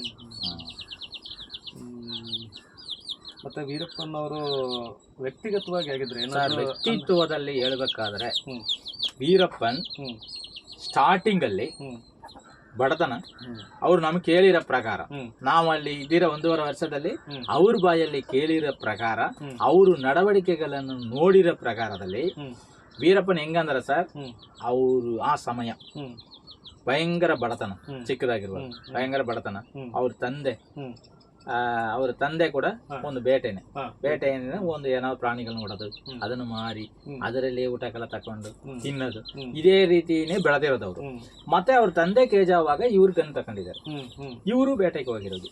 ಇವರು ಬೇಟೆಗೆ ಹೋಗಿ ಬೇಟೆಯಾಡಿ ಆ ದುಡ್ಡಲ್ಲಿ ಸ್ವಲ್ಪ ಅದು ಇದು ಮಾಡ್ತಾ ಇರುವಾಗ ಈ ಇವರು ಒಬ್ರು ಸೇವಿಗೌಂಡ್ರು ಅಂತೇಳಿ ಅವರು ಒಂದು ದೊಡ್ಡ ರೈಫಲ್ ತಕ್ಕೊಟ್ಟು, ನೀವೇನಾದ್ರು ಚಿಕ್ಕ ಪ್ರಾಣಿಗಳಿಟ್ಟು ಏನೇ ದುಡ್ಡು ಬರುತ್ತೆ ನೀವು ರೈಫಲಲ್ಲಿ ಆನೆನೇ ಹೊಡಿಬೋದು, ಹೊಡೆದು ತಂತ ತಕೊಂಡ್ ಕೊಡು ನಾನು ಮಾರ್ತೀನಿ ಅಂತ ಹೇಳಿ ಇವರೆಲ್ಲ ಕೊಟ್ಟು ಈ ಇದನ್ನ ಸ್ವಲ್ಪ ದೊಡ್ಡದು ಮಾಡ್ತಾರೆ. ಯಾರು ಸೇವಿಗೌಂಡ್ರಿಂದಾನೇ ಫಸ್ಟ್ ಸ್ಟಾರ್ಟ್ ಆಗುತ್ತೆ. ಆಮೇಲೆ ಈ ಆನೆಗಳು ಹೊಡಿತಾ ಇನ್ನೊಂದು ಟೀಮ್, ಅದರಲ್ಲಿ ಅವ್ರ ಸ್ವಂತದಲ್ಲಿ ಇನ್ನೊಂದು ಟೀಮ್ ಆಗಿ ಇವರಿಬ್ಬರಿಗೆ ಒಂದು ಗಲಾಟೆ ಆಗಿ ಅದರಲ್ಲಿ ಅವ್ರನ್ನ ಹೊಡೆದು ಇವ್ರು ಸಾಯಿಸಿ ಮಳ್ಳರಾಗಿ. ಮತ್ತೆ ಏನಂದ್ರೆ ಸರ್, ವೀರಪ್ಪನ್ ಈ ತರ ಆಗಿರೋದಕ್ಕೂ ಕೂಡ ಕಾರಣ ಏನಂದ್ರೆ ತಿಳುವಳಿಕೆ ಇಲ್ಲ. ಏನಂದ್ರೆ ಅವ್ರು ಓದಿಲ್ಲ, ಎಜುಕೇಶನ್ ಇಲ್ಲ. ಎಜುಕೇಶನ್ ಇಲ್ಲದ್ರೆ ಅವ್ರು ಇದನ್ನ ಹೇಗೆ ಓದ್ತಾ ಇದ್ರು? ಅದೆಲ್ಲ ನಾವು ಓದ್ಮೇಲೆ ನಾನು 9ನೇ ಕ್ಲಾಸ್ ಓದಿದ್ವಿ. ನಾನೇನಂದ್ರೆ ಎಲ್ಲದಕ್ಕೂ ಒಂದು ನೋಟ್ ಪೆನ್ ಎಲ್ಲ ತಕೊಂಡು ಅಲ್ಲಿ ಆ ಈ ಎಲ್ಲ ಅಕ್ಷರ ಎಲ್ಲ ಕಳಿಸ್ಕೊಟ್ಟು ಅವ್ರ ನಗೀರಿನ ಬುಕ್ ಎಲ್ಲ ಕೂಡ ಒಂದು ಮಠಕ್ಕೆ ಅಕ್ಷರಗಳೆಲ್ಲ ಸೇರಿಸಿ ಓದ ಮಠಕ್ಕೆ ನಾನು ಎಲ್ಲಾನು ಕೂಡ ತಂದಿದ್ದೆ ಸರ್. ಅದನ್ನ ಕೊಟ್ಟಿದ್ದೀನಿ ನಾನು. ಮತ್ತೆ ಒಂಚೂರು ಒಂದು ಅವ್ರ ಸೈನ್ ಹಾಕೋದು ಮತ್ತೆ ಇದಕ್ಕೆಲ್ಲ ತಂದಿದ್ದೆ ನಾನು. ಎಲ್ಲ ಪಾಠ ಎಲ್ಲ ಕೊಟ್ಟಿದ್ದೀನಿ. ಅದೆಲ್ಲ ಕೊಟ್ಟಿದ್ದೀನಿ, ನಾನೇ ಕೊಟ್ಟಿದ್ದೀನಿ. ಮತ್ತೆ ಮೇಯ್ನ್ ಅವರು ತಪ್ಪನ್ನು ಮಾಡಕ್ ಮುಂಚೆ ಈ ತಪ್ಪ ಮಾಡಿದ್ರೆ ಹಿಂಗಾಗುತ್ತೆ ಹಾಗೆ ಮಟ್ಟಕ್ಕೆ ತಿಳಿಯುವಷ್ಟು ತಿಳುವಳಿಕೆನೇ ಇಲ್ಲ ಇವ್ರಿಗೇನಂದ್ರೆ ಫಸ್ಟ್ ಬರ್ತಾರಲ್ವಾ, ಆ ಪೊಲೀಸ್ನವ್ರು ಹೊಡೆದ್ರೆ ಅಷ್ಟಕ್ಕೆ ಮುಗೀತೆ ಹಾಗೇನ್ ಮಟ್ಟಕ್ಕೆ ಅವ್ರ ಮನಸ್ಸಿತ್ತು. 5 ಜನ ಬರ್ತಾರೆ, 5 ಜನ ಹೊಡೆದ್ಬಿಟ್ರೆ ಅಷ್ಟೇ ಬಿಡ, ಇನ್ಮೇಲೆ ಯಾರು ಬರಲ್ಲ. ಆಮೇಲೆ ಕೇಸ್ ಬರುತ್ತೆ, ಸರ್ಕಾರ ಇನ್ನೊಂದ್ ಟೀಮ್ ಕಳಿಸುತ್ತೆ, ಅದನ್ನು ಮಾಡಿದ್ರೆ ಇನ್ನೊಂದ್ ಟೀಮ್ ಕಳಿಸುತ್ತೆ, ಇದು ಆರ್ಮಿ ಗಂಟ ಹೋಗುತ್ತೆ. ಇಷ್ಟು ಮಟ್ಟಕ್ಕೆ ತಿಳುವಳಿಕೆ ಇಲ್ಲ ಮೇಯ್ನ್. ಎರಡನೇದೆ ಅವ್ರು ಈ ತರ ಬಂದಿರೋದಕ್ಕೆ ಮೇನ್ ಕಾರಣ ಬಡತನದಿಂದನೇ ಈ ಕೆಲಸಕ್ಕೆ ಹೊರಡ್ತಾರೆ. ಎರಡನೇದೆ ಅವ್ರ ಫ್ಯಾಮಿಲಿಗಳಲ್ಲಿ ಇವರು ಈ ತರ ಕೆಲಸಗಳು ಕಾಡೊಳಗೆ ಮಾಡುವಾಗ ಈ ಅವ್ರ ಫ್ಯಾಮಿಲಿಯನ್ನು ಹೋಗಿ ಪೊಲೀಸ್ನವರು ಟಾರ್ಚರ್ ಕೊಡ್ತಾರೆ. ಈ ಟಾರ್ಚರ್ ಕೊಡುವ ಇವ್ರಿಗೆ ಪ್ರೆಷರ್ ಜಾಸ್ತಿ ಆಗುತ್ತೆ. ನಮ್ ತಂದೆ ನೋಡ್ಬಿಟ್ರು, ನಮ್ ತಾಯಿ ನೋಡ್ಬಿಟ್ರು, ನಮ್ ತಂದೆನ ಹಿಡ್ಕೊಂಡು ಹೋಗಿ ಏನೋ ಇದು ಮಾಡ್ಬಿಟ್ರು, ಅದು ಮಾಡ್ಬಿಟ್ರು, ಹಿಂಗೆಲ್ಲ ಪ್ರೆಷರ್ ಕೊಡ್ತಾ ಇವ್ರಿಗೆ ಏನಂದ್ರೆ ಇವ್ರನ್ನು ಸಾಯಿಸ್ಬೇಕು ಇದು ಮಾತ್ರ ಮನಸ್ಸಲ್ಲಿ ಹುಟ್ಟು ಒಂಥರ ಗ್ರೂರಿಯಾಗಿ ಮತ್ತೆ ಇನ್ನೊಂದು ಕಡೆ ಅವ್ರು ಏನ್ ಮಾಡ್ಬಿಟ್ರು ಸರ್, ರಾಜಕಾರಣಿಗಳೆಲ್ಲ ಏನ್ ಮಾಡ್ಬಿಟ್ರು ಅಂದ್ರೆ ಇವ್ರನ್ನ ಇಟ್ಕೊಂಡು ಹೆಸರು ಇಟ್ಕೊಂಡು ಕೆಲವೊಂದು ಬಿಸ್ನೆಸ್ ಗಳನ್ನೇ ಮಾಡಿದ್ರು. ತಮಿಳ್ನಾಡಲ್ಲಿ ಕೆಲವೊಂದು MLA ಅವ್ರು ಇವರೆಲ್ಲ ಕೆಲವರೆಲ್ಲ ಹಂಗೆಲ್ಲ ಮಾಡಿ ಇವ್ರನ್ನ ಬೆಳೆಸಕ್ಕೆ ಹಲವಾರು ಜನ ಕಾರಣ ಇದ್ರು. ಆದ್ರೆ ಹೆಸರು ಮಾತ್ರ ವೀರಪ್ಪನದೇ ಇತ್ತು. ಯಾರು ಒಂದೇ ಹೆಸರು ಕೇಳ್ಪಟ್ಟು ರಾಜಿಗೌಂಡ್ ವೀರಪ್ಪನ್ ಯಾವುದೋ ಒಂದು ವಿಡಿಯೋದಲ್ಲಿ ರಾಜಿಗೌಂಡನ್ ಸಲ್ಲಿ ಅಂತ ಹೇಳ್ಬಿಟ್ಟು ಒಂದೇನೋ ಮಾತು ಸ್ಟಾರ್ಟ್ ಮಾಡ್ತಾರೆ. ಹೌದು, ರಾಜಿಗೌಡನ್ ಅಂತ ಹೇಳಿದ್ವಲ್ಲ ಅಂತ ಹೇಳ್ಬಿಟ್ಟು. ಹೌದು ಅವರು ಇವರೆಲ್ಲ ಏನಂದ್ರೆ ವೀರಪ್ಪನ ಹೆಸರು ಇಟ್ಬಿಟ್ಟು ಇವರೇ ಲೋಡ್ ಕಟ್ಲೆ ಗಂಧ ಮರ ಎಲ್ಲ ಹೊಡೆಯೋದು. ಅದೇ ಹೆಸರು ಮಾತ್ರ ವೀರಪ್ಪನ್. ಇದನ್ನು ನಾವು ಯಾವುದೋ ಒಂದು ಬುಕ್ಕಲ್ಲಿ ಯಾವುದೋ ಓದಿದ್ವಿ ಸರ್. ವೀರಪ್ಪನನ್ನು ಕೆಲವೊಂದು ಸಮಯದಲ್ಲಿ ತಪ್ಪು ಎಲ್ಲಾನು ಮಾಡಿ ಹಲವಾರು ಕೇಸ್ ಆದ್ಮೇಲೆ ಆಚೆ ಬರಕ್ಕೆ ತುಂಬಾ ಇಷ್ಟಪಟ್ರು. ನಾವು ಕೂಡ ಇದೆಲ್ಲ ಮುಗಿಸ್ಬಿಟ್ಟು ಆಚೆ ಹೋಗಿ ಜನರ ಮಧ್ಯೆಯಲ್ಲಿ ಬದುಕೋಣ ಅಂತ ಹೇಳಿ ಹಲವಾರು ಸ್ಟೆಪ್ಗಳನ್ನು ತೆಗೆದ್ರು. ಆದ್ರೆ ಅದಕ್ಕೆ ಸರಿಯಾದ ರೂಟ್ಗಳನ್ನು ಯಾರು ಬೆಳೆಸ್ಕೊಡಕ್ಕೆ ಇಲ್ಲ. ಈ ಮಾತು ಇಂಪಾರ್ಟೆಂಟ್. ವೀರಪ್ಪನ್ ನಾವು ಇರುವಾಗ ನಮ್ಮ ಹತ್ರ ಹೇಳಿದಾರೆ, ನನಗೆ ಏಜ್ ಆಯ್ತು, ನನಗೆ ಕಾಡೆಲ್ಲ ಸುತ್ತಿ ಸಾಕಾಯ್ತು, ಒಂದು ಸ್ವಲ್ಪ ದಿವಸವಾದ ನಾನು ಬಂದು ಊರಲ್ಲಿ ಜನರ ಜೊತೆಯಲ್ಲಿ ಇರ್ಬೇಕಂತೇಳಿ ಕಣ್ಣಲ್ಲಿ ನೀರು ಬರೋ ಅಷ್ಟು ನಮಗೆ ಹೇಳಿದಾರೆ. ನಮ್ ಕಳಿಸುವಾಗ ಕಣ್ಣಲ್ಲಿ ನೀರು ಬಂತವ್ರು. ಏನಕ್ಕೆ ಅಂದ್ರೆ ನಾವು ಹೋಯ್ತೀವಿ ಅಂತ ಬೇಜಾರಲ್ಲ, ನಿಮ್ ತರ ನಾನು ಕೂಡ ಒಂದು ಆಚೆ ಬದುಕಿಗೆ ಬರ್ಬೇಕಂತೇಳಿ ಅವರು ಮನಸ್ಸಲ್ಲಿ ಇತ್ತು ಸರ್ ಅದು. ಆದ್ರೆ ಅದನ್ನ ಸರಿಯಾದ ಮಾಧ್ಯಮಗಳು ಅಂದ್ರೆ ಈ ನಕೀರನ್ ಗೋಪಾಲ್ ಇವರೆಲ್ಲ ಮನಸ್ಸು ಮಾಡಿದ್ರೆ ಅದನ್ನ ಮಾಡಿರ್ಬೋದು. ಆದ್ರೆ ಇವ್ರಿಗೇನು ಉದ್ದೇಶ ಅಂದ್ರೆ ವೀರಪ್ಪನ್ ಕಾಡಲ್ಲಿ ಇರ್ಬೇಕು, ನಮ್ಮ ಮಾಧ್ಯಮ ಮಾತ್ರ ಬೆಳಿಬೇಕು, ಈ ಬುಕ್ಸ್ ಎಲ್ಲ ಬೆಳಿಬೇಕು, ನಾವು ದುಡ್ಡು ಮಾಡ್ಬೇಕು, ಇದು ಒಂದೇ ಇವ್ರ ಹತ್ರ ಉದ್ದೇಶ ಇತ್ತು. ಇದೇ ಈ ನಕೀರನ್ ಜಾಗದಲ್ಲಿ ಬೇರೆ ಏನಾದ್ರು ಒಳ್ಳೆ ಮನುಷ್ಯರವ್ರು ಇದ್ದಿದ್ರೆ ವೀರಪ್ಪನ್ ಸರೆಂಡರ್ ಮಾಡ್ಸಿರ್ಬೋದಾಯ್ತು. ನಕೀರನ್ ಅವರು ಎರಡು ಕಡೆ ಡಬಲ್ ಗೇಮ್ ಮಾಡಿದ್ರೆ, ಈಗ ವೀರಪ್ಪನ್ ದುಡ್ಡು ಮಾಡಿದ್ರು, ಈ ಕಡೆ ಸರ್ಕಾರದಲ್ಲೂ ದುಡ್ಡು ಮಾಡಿದಾರೆ. ಹೆಂಗ ಅಂತ ಕೇಳಿದ್ರೆ ಸರ್, ಈಗ ಯಾರೋ ಒಬ್ರು ಅದೇ ರಾಜ್ಕುಮಾರ್ ಕಿಡ್ನಾಪ್ ಅಲ್ಲಿ ಕೂಡ ಎಷ್ಟು ಸರ್ಕಾರ ದುಡ್ಡು ಕೊಟ್ಟಿದ್ದು ಗೊತ್ತಿಲ್ಲ, ಅವ್ರು ಎಷ್ಟು ಇಸ್ಕೊಂಡಿದ್ರು ಯಾರಿಗೂ ಗೊತ್ತಿಲ್ಲ. ಆದ್ರೆ ದುಡ್ಡು ಮಾತ್ರ ಹೋಗಿದೆ ಅಂತ ಗೊತ್ತಿತ್ತಲ್ವಾ. ಇದರಲ್ಲಿ ಇವರು ಲೆಕ್ಕ ಕೊಡಲ್ಲ, ಅವರು ಲೆಕ್ಕ ಕೊಡಲ್ಲ. ಇಷ್ಟು ಇಸ್ಕೊಂಡಿದ್ದೀನಿ ನೀನ್ ವೀರಪ್ಪನೇ ಹೇಳಲ್ಲ, ಇಷ್ಟು ಕೊಟ್ಟಿದ್ದೀನಿ ಅಂತ ಇವರು ಹೇಳಲ್ಲ. ಈ ಮಧ್ಯದಲ್ಲಿ ಯಾರು ಇರೋದು? ಇವರಲ್ಲ. ಇದು ಎರಡು ಕಡೆನೂ ಹೊಡೆದ್ರು. ಎಷ್ಟು ಜನ ಆಸ್ತಿ ಮಾಡ್ಕೊಂಡಿದ್ದಾರೆ, ಕೋಟಿ ಮಾಡ್ಕೊಂಡಾರೆ.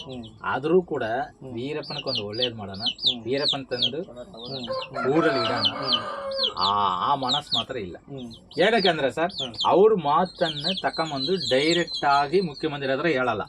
ಯಾಕಂದ್ರೆ ವೀರಪ್ಪನ್ ಸರೆಂಡರ್ ಹಾಕಿ ರೆಡಿ ಇದ್ದಾನೆ, ಪಾಪ ಅವನಿಗೂ ಕೂಡ ಏನೋ ಒಂದು ಶಿಕ್ಷೆ ಕೊಡಿ, ಏನು ಇಷ್ಟು ವರ್ಷ ಬಿಟ್ಬಿಡಿ, ಅದ ಅವನು ಬದುಕಲಿ ಹಾಗೇನ್ ಮಠಕ್ಕೆ ಇಲ್ಲಿ ತಂದು ಹೇಳಲ್ಲ. ಇವ್ರು ಹೇಳೋದನ್ನ ತಗೊಂಡಾಗ ಅಲ್ಲಿ ಕರೆಕ್ಟಾಗಿ ಹೇಳಲ್ಲ. ಇಲ್ಲಿ ಗೇಮ್ ಹೆಂಗಂದ್ರೆ ನೀನ್ ಕಾಡಲ್ಲೇ ಇರ್ಬೇಕು, ನಾನೇ ಹೋಗಿ ಬರ್ಬೇಕು, ಆವಾಗ ಇವರೇ ಅಲ್ವಾ ಹೀರೋ. ಈ ತರ ಮನಸ್ಸು ಬರೋದು. ಅದು ವೀರಪ್ಪನ ಅವ್ರ ಮನಸ್ಸು ಮಾಡಿದ್ರೆ ಮುಗಿಸ್ಕಿರ್ಬೋದು ಸರ್. ಅದು ಇದನ್ನೇ ಕ್ಲೋಸ್ ಮಾಡಿರ್ಬೋದು.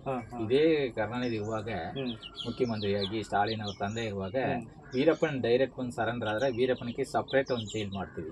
ಜೈಲ್ ಹೆಂಗಂದ್ರೆ ಕಾಡಿನ ವಾತಾವರಣದಲ್ಲಿ ಮರ ಬೆಟ್ಟಗಳೆಲ್ಲ ಒಂದು ರೆಡಿ ಮಾಡಿ ಅಲ್ಲೇ ಜೈಲ್ ಮಾಡಿ ಒಂದು ಲಾಕಪ್ ಮಾಡಿ ಅವ್ರನ್ನ ತಂದು ಲಾಕಪ್ ಅಲ್ಲಿ ಇಟ್ಟು ಒಂದು ಮ್ಯೂಸಿಯಂ ತರ ಮಾಡೋಣ. ಜನಗಳು ವೀರಪ್ಪನ ಅಂದ್ರೆ ಎಂತ ವ್ಯಕ್ತಿ ಅಂತ ಅಂತಾರಲ್ಲ, ಎಲ್ಲರಿಗೂ ಟಿಕೆಟ್ ಮಾಡಿ ಬಿಡೋಣ, ವೀರಪ್ಪನ ಹೋಗಿ ನೋಡ್ಲಿ. ಒಂದು 14 ವರ್ಷ ಇರ್ಲಿ ಜೈಲಲ್ಲಿ, ಎಲ್ಲಾ ಶಿಕ್ಷೆಯನ್ನು ಕೊಡೋಣ, ಆಮೇಲೆ ಒಂದು ಸಮಯವನ್ನು ಕೊಟ್ಟು ಆಚೆ ಕಳ್ಸೋಣ ಅಂತ ಇವರು ಕೂಡ ಪ್ರಯತ್ನ ಪಟ್ರು, ಕರುಣಾನಿಧಿ ಅವರು. ಅದಕ್ಕೆ ಎರಡು ಸರ್ಕಾರ ಕೂಡ ಒಪ್ಪಿಗೆ ಪಡೆದು ಮಾತಾಡ್ತಾ ಇದ್ರು. ಆದ್ರೆ ಇವರು ಕರೆಕ್ಟಾನ ಮಾಹಿತಿಯನ್ನು ಎರಡು ಕಡೆನೂ ಕೊಟ್ಟಿಲ್ಲ, ಎರಡು ಕಡೆನೂ ಗೇಮೆ. ಆಮೇಲೆ ಈಗ ಆಪರೇಷನ್ ಹೇಗಾಯ್ತು ಸ್ವಾಮಿ, ಹಿಡ್ಚಿರ್ಬೋದೆ ಆಪರೇಷನ್ ಕಕೂನ್ ಆಯ್ತು, ವೀರಪ್ಪನ್ ಅವ್ರನ್ನ ಶೂಟ್ ಮಾಡಿ ಅಂತಾರೆ, ಅದು ಎಷ್ಟರ ಮಟ್ಟಿಗೆ ಸತ್ಯ ಸರ್? ಸರ್ ಅದು ಮಾತ್ರ ಹೇಳ್ಬೇಕಾರೆ ನಾವು ಜೈಲೊಳಗೆ ಇರ್ತೀವಿ ಅಂತಲ್ಲ, ಜೈಲೊಳಗೆ ಇರುವಾಗಲೇ ವೀರಪ್ಪನ್ ಸೆಟ್ಟಿರೋದು. ಆದ್ರೂ ಕೂಡ ವೀರಪ್ಪನ್ ಜೊತೆಯಲ್ಲಿ 1.5 ವರ್ಷ ಇದ್ದಿರುವ ಅನುಭವವನ್ನು ನಾನು ಹೇಳ್ತಾ ಇದ್ದೀನಿ. ವೀರಪ್ಪನ್ ಕಾಡು ಬಿಟ್ಟು ಗಾಡಿಯಲ್ಲಿ ಹತ್ತಿ ಊರೊಳಗೆ ಹೋಗಕ್ಕೆ ಸಾಧ್ಯನೇ ಇಲ್ಲ. 100% ಸಾಧ್ಯ ಇಲ್ಲ. ಸತ್ತೋಗ್ಬೋದು ಬಿಟ್ಟು ನಾನು ಗಾಡಿ ಹತ್ತಿ ನಾನು ಸಿಟಿ ಒಳಗಡೆ ಬರ್ತೀನಿ ಹಾಗೆಂದ ಹತ್ತುವ ಮನಸ್ಸ ವೀರಪ್ಪನ ಅಲ್ಲ. ಅದೊಂದು ಮಾತ್ರ ಹೇಳ್ತೀವಿ ಸರ್, ಇವ್ರು ಹೆಂಗ್ ಬೇಕಾದ್ರೆ ಹೇಳ್ಕೋಬಹುದು. ಆದ್ರೆ ವೀರಪ್ಪ ಗಾಡಿ ಆಂಬುಲೆನ್ಸ್ ಎಲ್ಲ ಹತ್ತಿ ನಾನು ಆಚೆ ಬರ್ತೀನಿ ಅಂತ ಬರೋದೇ ಇಲ್ಲ. ಕಣ್ಣು ಆಪರೇಷನ್ ಮಾಡಕ್ ಬರ್ತೀವಿ ಅಂತ ಹೇಳಿದಾರೆ, ಮತ್ತೆ ಹೊಟ್ಟೆ ನೋವಿಂದ ಬಂದಿದ್ದಾರೆ ಅಂತ ಹೇಳಿದಾರೆ. ಯಾವ ಹೊಟ್ಟೆ ನೋವು ಅಂದ್ರಾಗ ಕಣ್ಣೇ ಹೋದ್ರು ಕೂಡ ಕಾಡೊಳಗೆ ಸೆತ್ತು ಹೋಯ್ತಾರ ಬಿಟ್ರೆ ಗಾಡಿ ಎತ್ತಿ ಅವ್ರ ಆಸೆ ಬರಲ್ಲ. ಯಾಕಂದ್ರೆ ನಾವು ಈ ಪ್ರಶ್ನೆ ಯಾಕೆ ನಿಮ್ಗೆ ಕೇಳಿದ್ವಿ ಅಂದ್ರೆ ನೀವು ಅವ್ರ ಜೊತೆಗೆ ಇದ್ದಂತವ್ರು, ಅವ್ರ ಮನಸ್ಥಿತಿ ನಮ್ಗೆ ಮನಸ್ಥಿತಿ ಗೊತ್ತಿರುತ್ತೆ. ಹಾಗಾಗಿ ಸರ್ ನಮ್ ಜೈಲಲ್ಲಿ ಇರುವಾಗ ಕೂಡ ವೀರಪ್ಪನ ಹತ್ರ ಇಂದ ಒಂದು ಕ್ಯಾಸೆಟ್ ಬಂದು ಕೊಟ್ಟು ಕಳಿಸಿದ್ರು, ಮತ್ತೆ ಏನಾದ್ರು ಒಂದು ಕಿಡ್ನಾಪ್ ಆದ್ರೂ ಕೂಡ ನಮ್ಮನ್ನು ಬಂದು ಭೇಟಿ ಆಯ್ತಾರೆ. ಯಾರು? ಪೊಲೀಸ್ನವರು. ಇದು ಸ್ಟೈಲ್ ವೀರಪ್ಪಂದ, ಈ ವಾಯ್ಸ್ ನಮ್ಮ ಹತ್ರ ಒಂದು ಕೇಳೋದು. ನಾವೇ ಹೇಳಿದೀವಿ ಈ ಸ್ಟೈಲ್ ವೀರಪ್ಪಂದೆ, ಇದೀಗ ವಾಯ್ಸ್ ಅವ್ರದ್ದೆ ಎಲ್ಲ ಪಕ್ಕ ಹೇಳಿದೀವಿ. ಯಾಕಾರ ಸರ್ ಅವ್ರ ಮೈಂಡ್ ಹಂಗೆ ಚಿತ್ರ ಕಾಲೊಳಗೆ ಸೆತ್ತಾಗ್ಬಿಡ್ಬೋದು. ಇಲ್ಲ ಅಂದ್ರೆ ನಾವು ಸರ್ಕಾರ ಹತ್ರನೇ ಮಾತಾಡಿ ಆಚೆ ಹೋಗ್ಬೋದು. ಅದು ಎರಡು ಬಿಟ್ರೆ ನಾವು ಗಾಡಿ ಹತ್ತಿ ಬೇರೆ ಊರಿಗೆ ಹೋಗ್ಬಿಡೋಣ, ಬೇರೆ ಊರಲ್ಲಿ ಹೋಗಿ ಬದುಕಲ್ಲಣ, ಇದಕ್ಕೆ ಸಾಧ್ಯನೇ ಇಲ್ಲ. ನೀವು ಇದ್ದಾಗ ಮುತ್ತುಲಕ್ಷ್ಮಿ ಸರ್ ಒಂದ್ಸರಿನೂ ನಾವು ಇರುವಾಗ ಭೇಟಿಯಾಗಿಲ್ಲ. ಈ ರಾಜ್ಕುಮಾರ್ ಕಿಡ್ನಾಪ್ ಆದ್ಮೇಲೆ ಈ ದುಡ್ಡಕ್ಕಾಗಿ ಹಣಕ್ಕಾಗಿ ಏನೋ ಭೇಟಿ ಆಗಿದ್ರು ಅಂತ ಹೇಳಿದ್ರು. ಅದು ಕೂಡ ನಾವು ಜೈಲಲ್ಲಿ ಇದ್ವಿ ಸರ್. ಹೋಗಿದ್ದಾರೆ, ದುಡ್ಡೆಲ್ಲ ಅವ್ರಿಗೆಲ್ಲ ಕೊಟ್ಟಿದ್ದಾರೆ ಅಂತ ಹೇಳಿದ್ರು. ಅರೆ ಈಗಲೂ ಕೂಡ ಚೆನ್ನಾಗಿದ್ದಾರೆ. ಆದ್ರೆ ಇದಾರಲ್ವಾ ಸೇಲಂ ಡಿಸ್ಟಿಕ್ ನೆರಿಪೂರ್ ಅಂತ ಹೇಳಿ ಅವ್ರ ಊರು. ಅವ್ರ ಊರಲ್ಲಿ ಇಲ್ಲ ಸರ್, ಈಗ ಮೇಟೂರಲ್ಲಿ ಇದಾರಂತ. ದೊಡ್ಡ ದೊಡ್ಡ ಎಲ್ಲ ಮನೆ ಎಲ್ಲ ಮಾಡ್ಕೊಂಡು ಮೇಟೂರು ಇದ್ದಾರೆ ಅಂತ ಹೇಳಿದ್ರು. ನಾನು ಒಂದ್ಸರಿನೂ ಕೂಡ ಅವ್ರನ್ನ ಭೇಟಿ ಆಗಿಲ್ಲ. ಯಾಕಾರ ಸರ್ ವೀರಪ್ಪನ್ ಮೈಂಡ್ಗೂ ವೀರಪ್ಪನ್ ಹೆಂಡತಿ ಮೈಂಡ್ಗೂ ಆಪೋಸಿಟ್. ಹೆಂಗಂದ್ರೆ ವೀರಪ್ಪನ್ ಒಂದು ಒಳ್ಳಿತು ಅಂದ್ರೆ ಹೆಂಗಂದ್ರೆ ಬಡವ್ರಿಗೆ ಯಾಕೋ ಕೂಡ ತೊಂದರೆ ಕೊಟ್ಟಿಲ್ಲ, ಸಾಕಾದಷ್ಟು ಹೆಲ್ಪ್ ಮಾತ್ರ ಮಾಡಿದ್ದಾರೆ. ಆಯ್ತಾ? ಅನಾಹುತವಾಗಿ ಒಬ್ಬನ ಸಾಯಿಸಿಲ್ಲ, ಸಾಯಿಸೋದು ಇಲ್ಲ. ಸಂದರ್ಭವಾಗಿ ಪೊಲೀಸ್ನವ್ರು ಬರ್ತಾರೆ, ಅವ್ರು ಹೊಡೆದ್ರೆ ನಾವು ಸಾಯ್ತೀವಿ. ಆ ಸಮಯದಲ್ಲಿ ಮಾತ್ರ ಇವ್ರು ಫೈರ್ ಮಾಡಿದಾರೆ. ಒಟ್ರೆ ಉದ್ದೇಶ ಪೂರ್ವವಾಗಿ ಸಾಯಿಸಲೇಬೇಕು ಅಂತ ಯಾರನ್ನೂ ಸಾಯಿಸಿಲ್ಲ. ಮಾತ್ರ ಕಿಡ್ನಾಪ್ ಮಾಡಿರೋರ್ನೆಲ್ಲ ಸಾಯಿಸಿಲ್ಲ. ಅವರು ಎಲ್ಲಿ ಸಾಯಿಸ್ತಾರೆ ಸರ್? ಯಾರನ್ನೂ ಸಾಯಿಸಿಲ್ಲ. ನಾಗಪ್ಪ ಅವರು ಕೂಡ ಆಗಿತ್ತಂತೆ, ಅದೆಲ್ಲ ಕೂಡ ನಮಗ್ ಮಾಹಿತಿ ಹಿಂದೆ ಗೊತ್ತಾಯ್ತು. ಆದ್ರೆ ಕಿಡ್ನಾಪ್ ಮಾಡಿ ಇಟ್ಕೊಂಡು ಅವ್ರನ್ನ ಯಾರು ಸಾಯಿಸಲ್ಲ. ಅಂತ ಗುರುವಾದ ವ್ಯಕ್ತಿ ಅಂತ ಹೇಳಕ್ಕಿಲ್ಲ. ಆದ್ರೆ ವೀರಪ್ಪನ ಹೆಂಡತಿ ಹೆಂಗಂದ್ರೆ ದುಡ್ಡು ಮಾತ್ರ ಬೇಕು ನಮ್ಗೆ, ಐಷಾರಾಣಿ ಜೀವನ ಬೇಕು, ಕಾರ್ ಬೇಕು, ಬಂಗ್ಲೆ ಬೇಕು, ಈ ತರ ಅನ್ಕೊಂಡು ಈಗ್ಲೂ ಕೂಡ ಹಂಗೆ ಇದ್ದಾರೆ. ಈಗ್ಲೂ ಕೂಡ ಕಾರ್ ಇದೆ, ಕೋಟ್ಯಾಂತರ ರೂಪಾಯಿ ದುಡ್ಡು ಇಟ್ಕೊಂಡಾರೆ. ಆದ್ರೆ ಈಗ ನಮ್ಮಂತವ್ರು, ಈಗ ನಮ್ ಗಂಡನಿಂದ ವೀರಪ್ಪನಿಂದ ನಾವ್ ಮಾತ್ರ ಇಲ್ಲ ಸರ್, ನಮ್ ತರ ಬೇಜಾನಷ್ಟು ಫ್ಯಾಮಿಲಿಗಳು ಬಿದ್ದಿದೆ. ಕೆಲವರು ಗಂಡನ ತರ್ದಿದ್ದಾರೆ, ಗಂಡನ ತೀರೋಗಿದ್ದಾರೆ, ಈ ತರ ಆಗಿದೆ. ಅಂತ ಫ್ಯಾಮಿಲಿಗಳಿಗೆ ಇವ್ರ ಕೈಯಲ್ಲಿರೋ ದುಡ್ಡಲ್ಲಿ ಒಂದೊಂದು ಲಕ್ಷ ಅಲ್ಲ, 2 ಲಕ್ಷನೇ ಕೊಡ್ಬೋದು. ಅಷ್ಟು ದುಡ್ಡು ಅವ್ರ ಹತ್ರ ಇದೆ, ಆದ್ರೆ ಮನಸ್ಸು ಮಾತ್ರ ಇಲ್ಲ. ಆಯ್ತಾ ಸರ್? ಇದೇ ವೀರಪ್ಪನ ಈ ಜಾಗದಲ್ಲಿ ಇದ್ದಿದ್ರೆ ಎಲ್ಲಾರ್ಗೂ ಮನೆ ಹುಡುಕಿ ತಗೊಂಡೋಗಿ ಕೊಟ್ಬಿಡೋದು. ಯಾಕಂದ್ರೆ ಮನಸ್ಸು ಅವ್ರಿಗೂ, ಆದ್ರೆ ಇವ್ರಿಗೆ ಹಂಗಲ್ಲ. ನಾವು ಸೋಕಿ ಮಾಡ್ಬೇಕು, ಐಷಾರಾಣಿ ಬದುಕ್ಬೇಕು, ಈ ತರ. ಕಾರ್ ಇದೆ ಸರ್, ಈಗಲೂ ಕೂಡ ಕಾರ್ ಇಟ್ಕೊಂಡಾರೆ, ಲಾರಿ ಗಿರಿ ಎಲ್ಲ ಇಟ್ಕೊಂಡಾರೆ ಅಂತೆ, ದೊಡ್ಡ ದೊಡ್ಡ ಬಂಗ್ಲೆಗಳು ಇಸ್ಕೊಂಡಿದ್ದಾರೆ, ಎಲ್ಲ ಸಾಕಿ ಮಾಡ್ಕೊಂಡು ಹೋಗ್ತಾರೆ. ಆದ್ರೆ ಅಂತ ಮನಸ್ಸಿಲ್ಲ. ಅದರಿಂದ ನಾವು ಒಂದ್ ಸರಿನೂ ಕೂಡ ಅವ್ರನ್ನ ಹೋಗಿ ಭೇಟಿ ಆಗಿಲ್ಲ. ಇಲ್ಲಿವರೆಗೆ ನಮಗೆ ಸುದೀರ್ಘವಾಗಿ ಮಾಹಿತಿಯನ್ನು ಹೇಳಿದ್ರಿ ಸರ್. ಈಗ ನಿಮ್ಮ ಮನೆಯವರನ್ನು ಒಂದು ಸ್ವಲ್ಪ ಮಾತಾಡ್ತಾರೆ. ಅದು ಸರ್ ಅವರು ಇದ್ದಾಗ ಮದುವೆ ಆಯ್ತು ಅಂತ ಕೇಳ್ಪಟ್ಟೆ ಸರ್. ಅದೇಂಗೆ ಸ್ಟೋರಿ ಅಂದ್ರೆ ಜೈಲೊಳಗೆ ಅವರು ತಂದೆ ಒಂದು ಏನೋ ಜಮೀನ್ ಗಲಾಟೆಯಲ್ಲಿ ಮೈಸೂರು ಜೈಲಿಗೆ ಬರ್ತಾರೆ.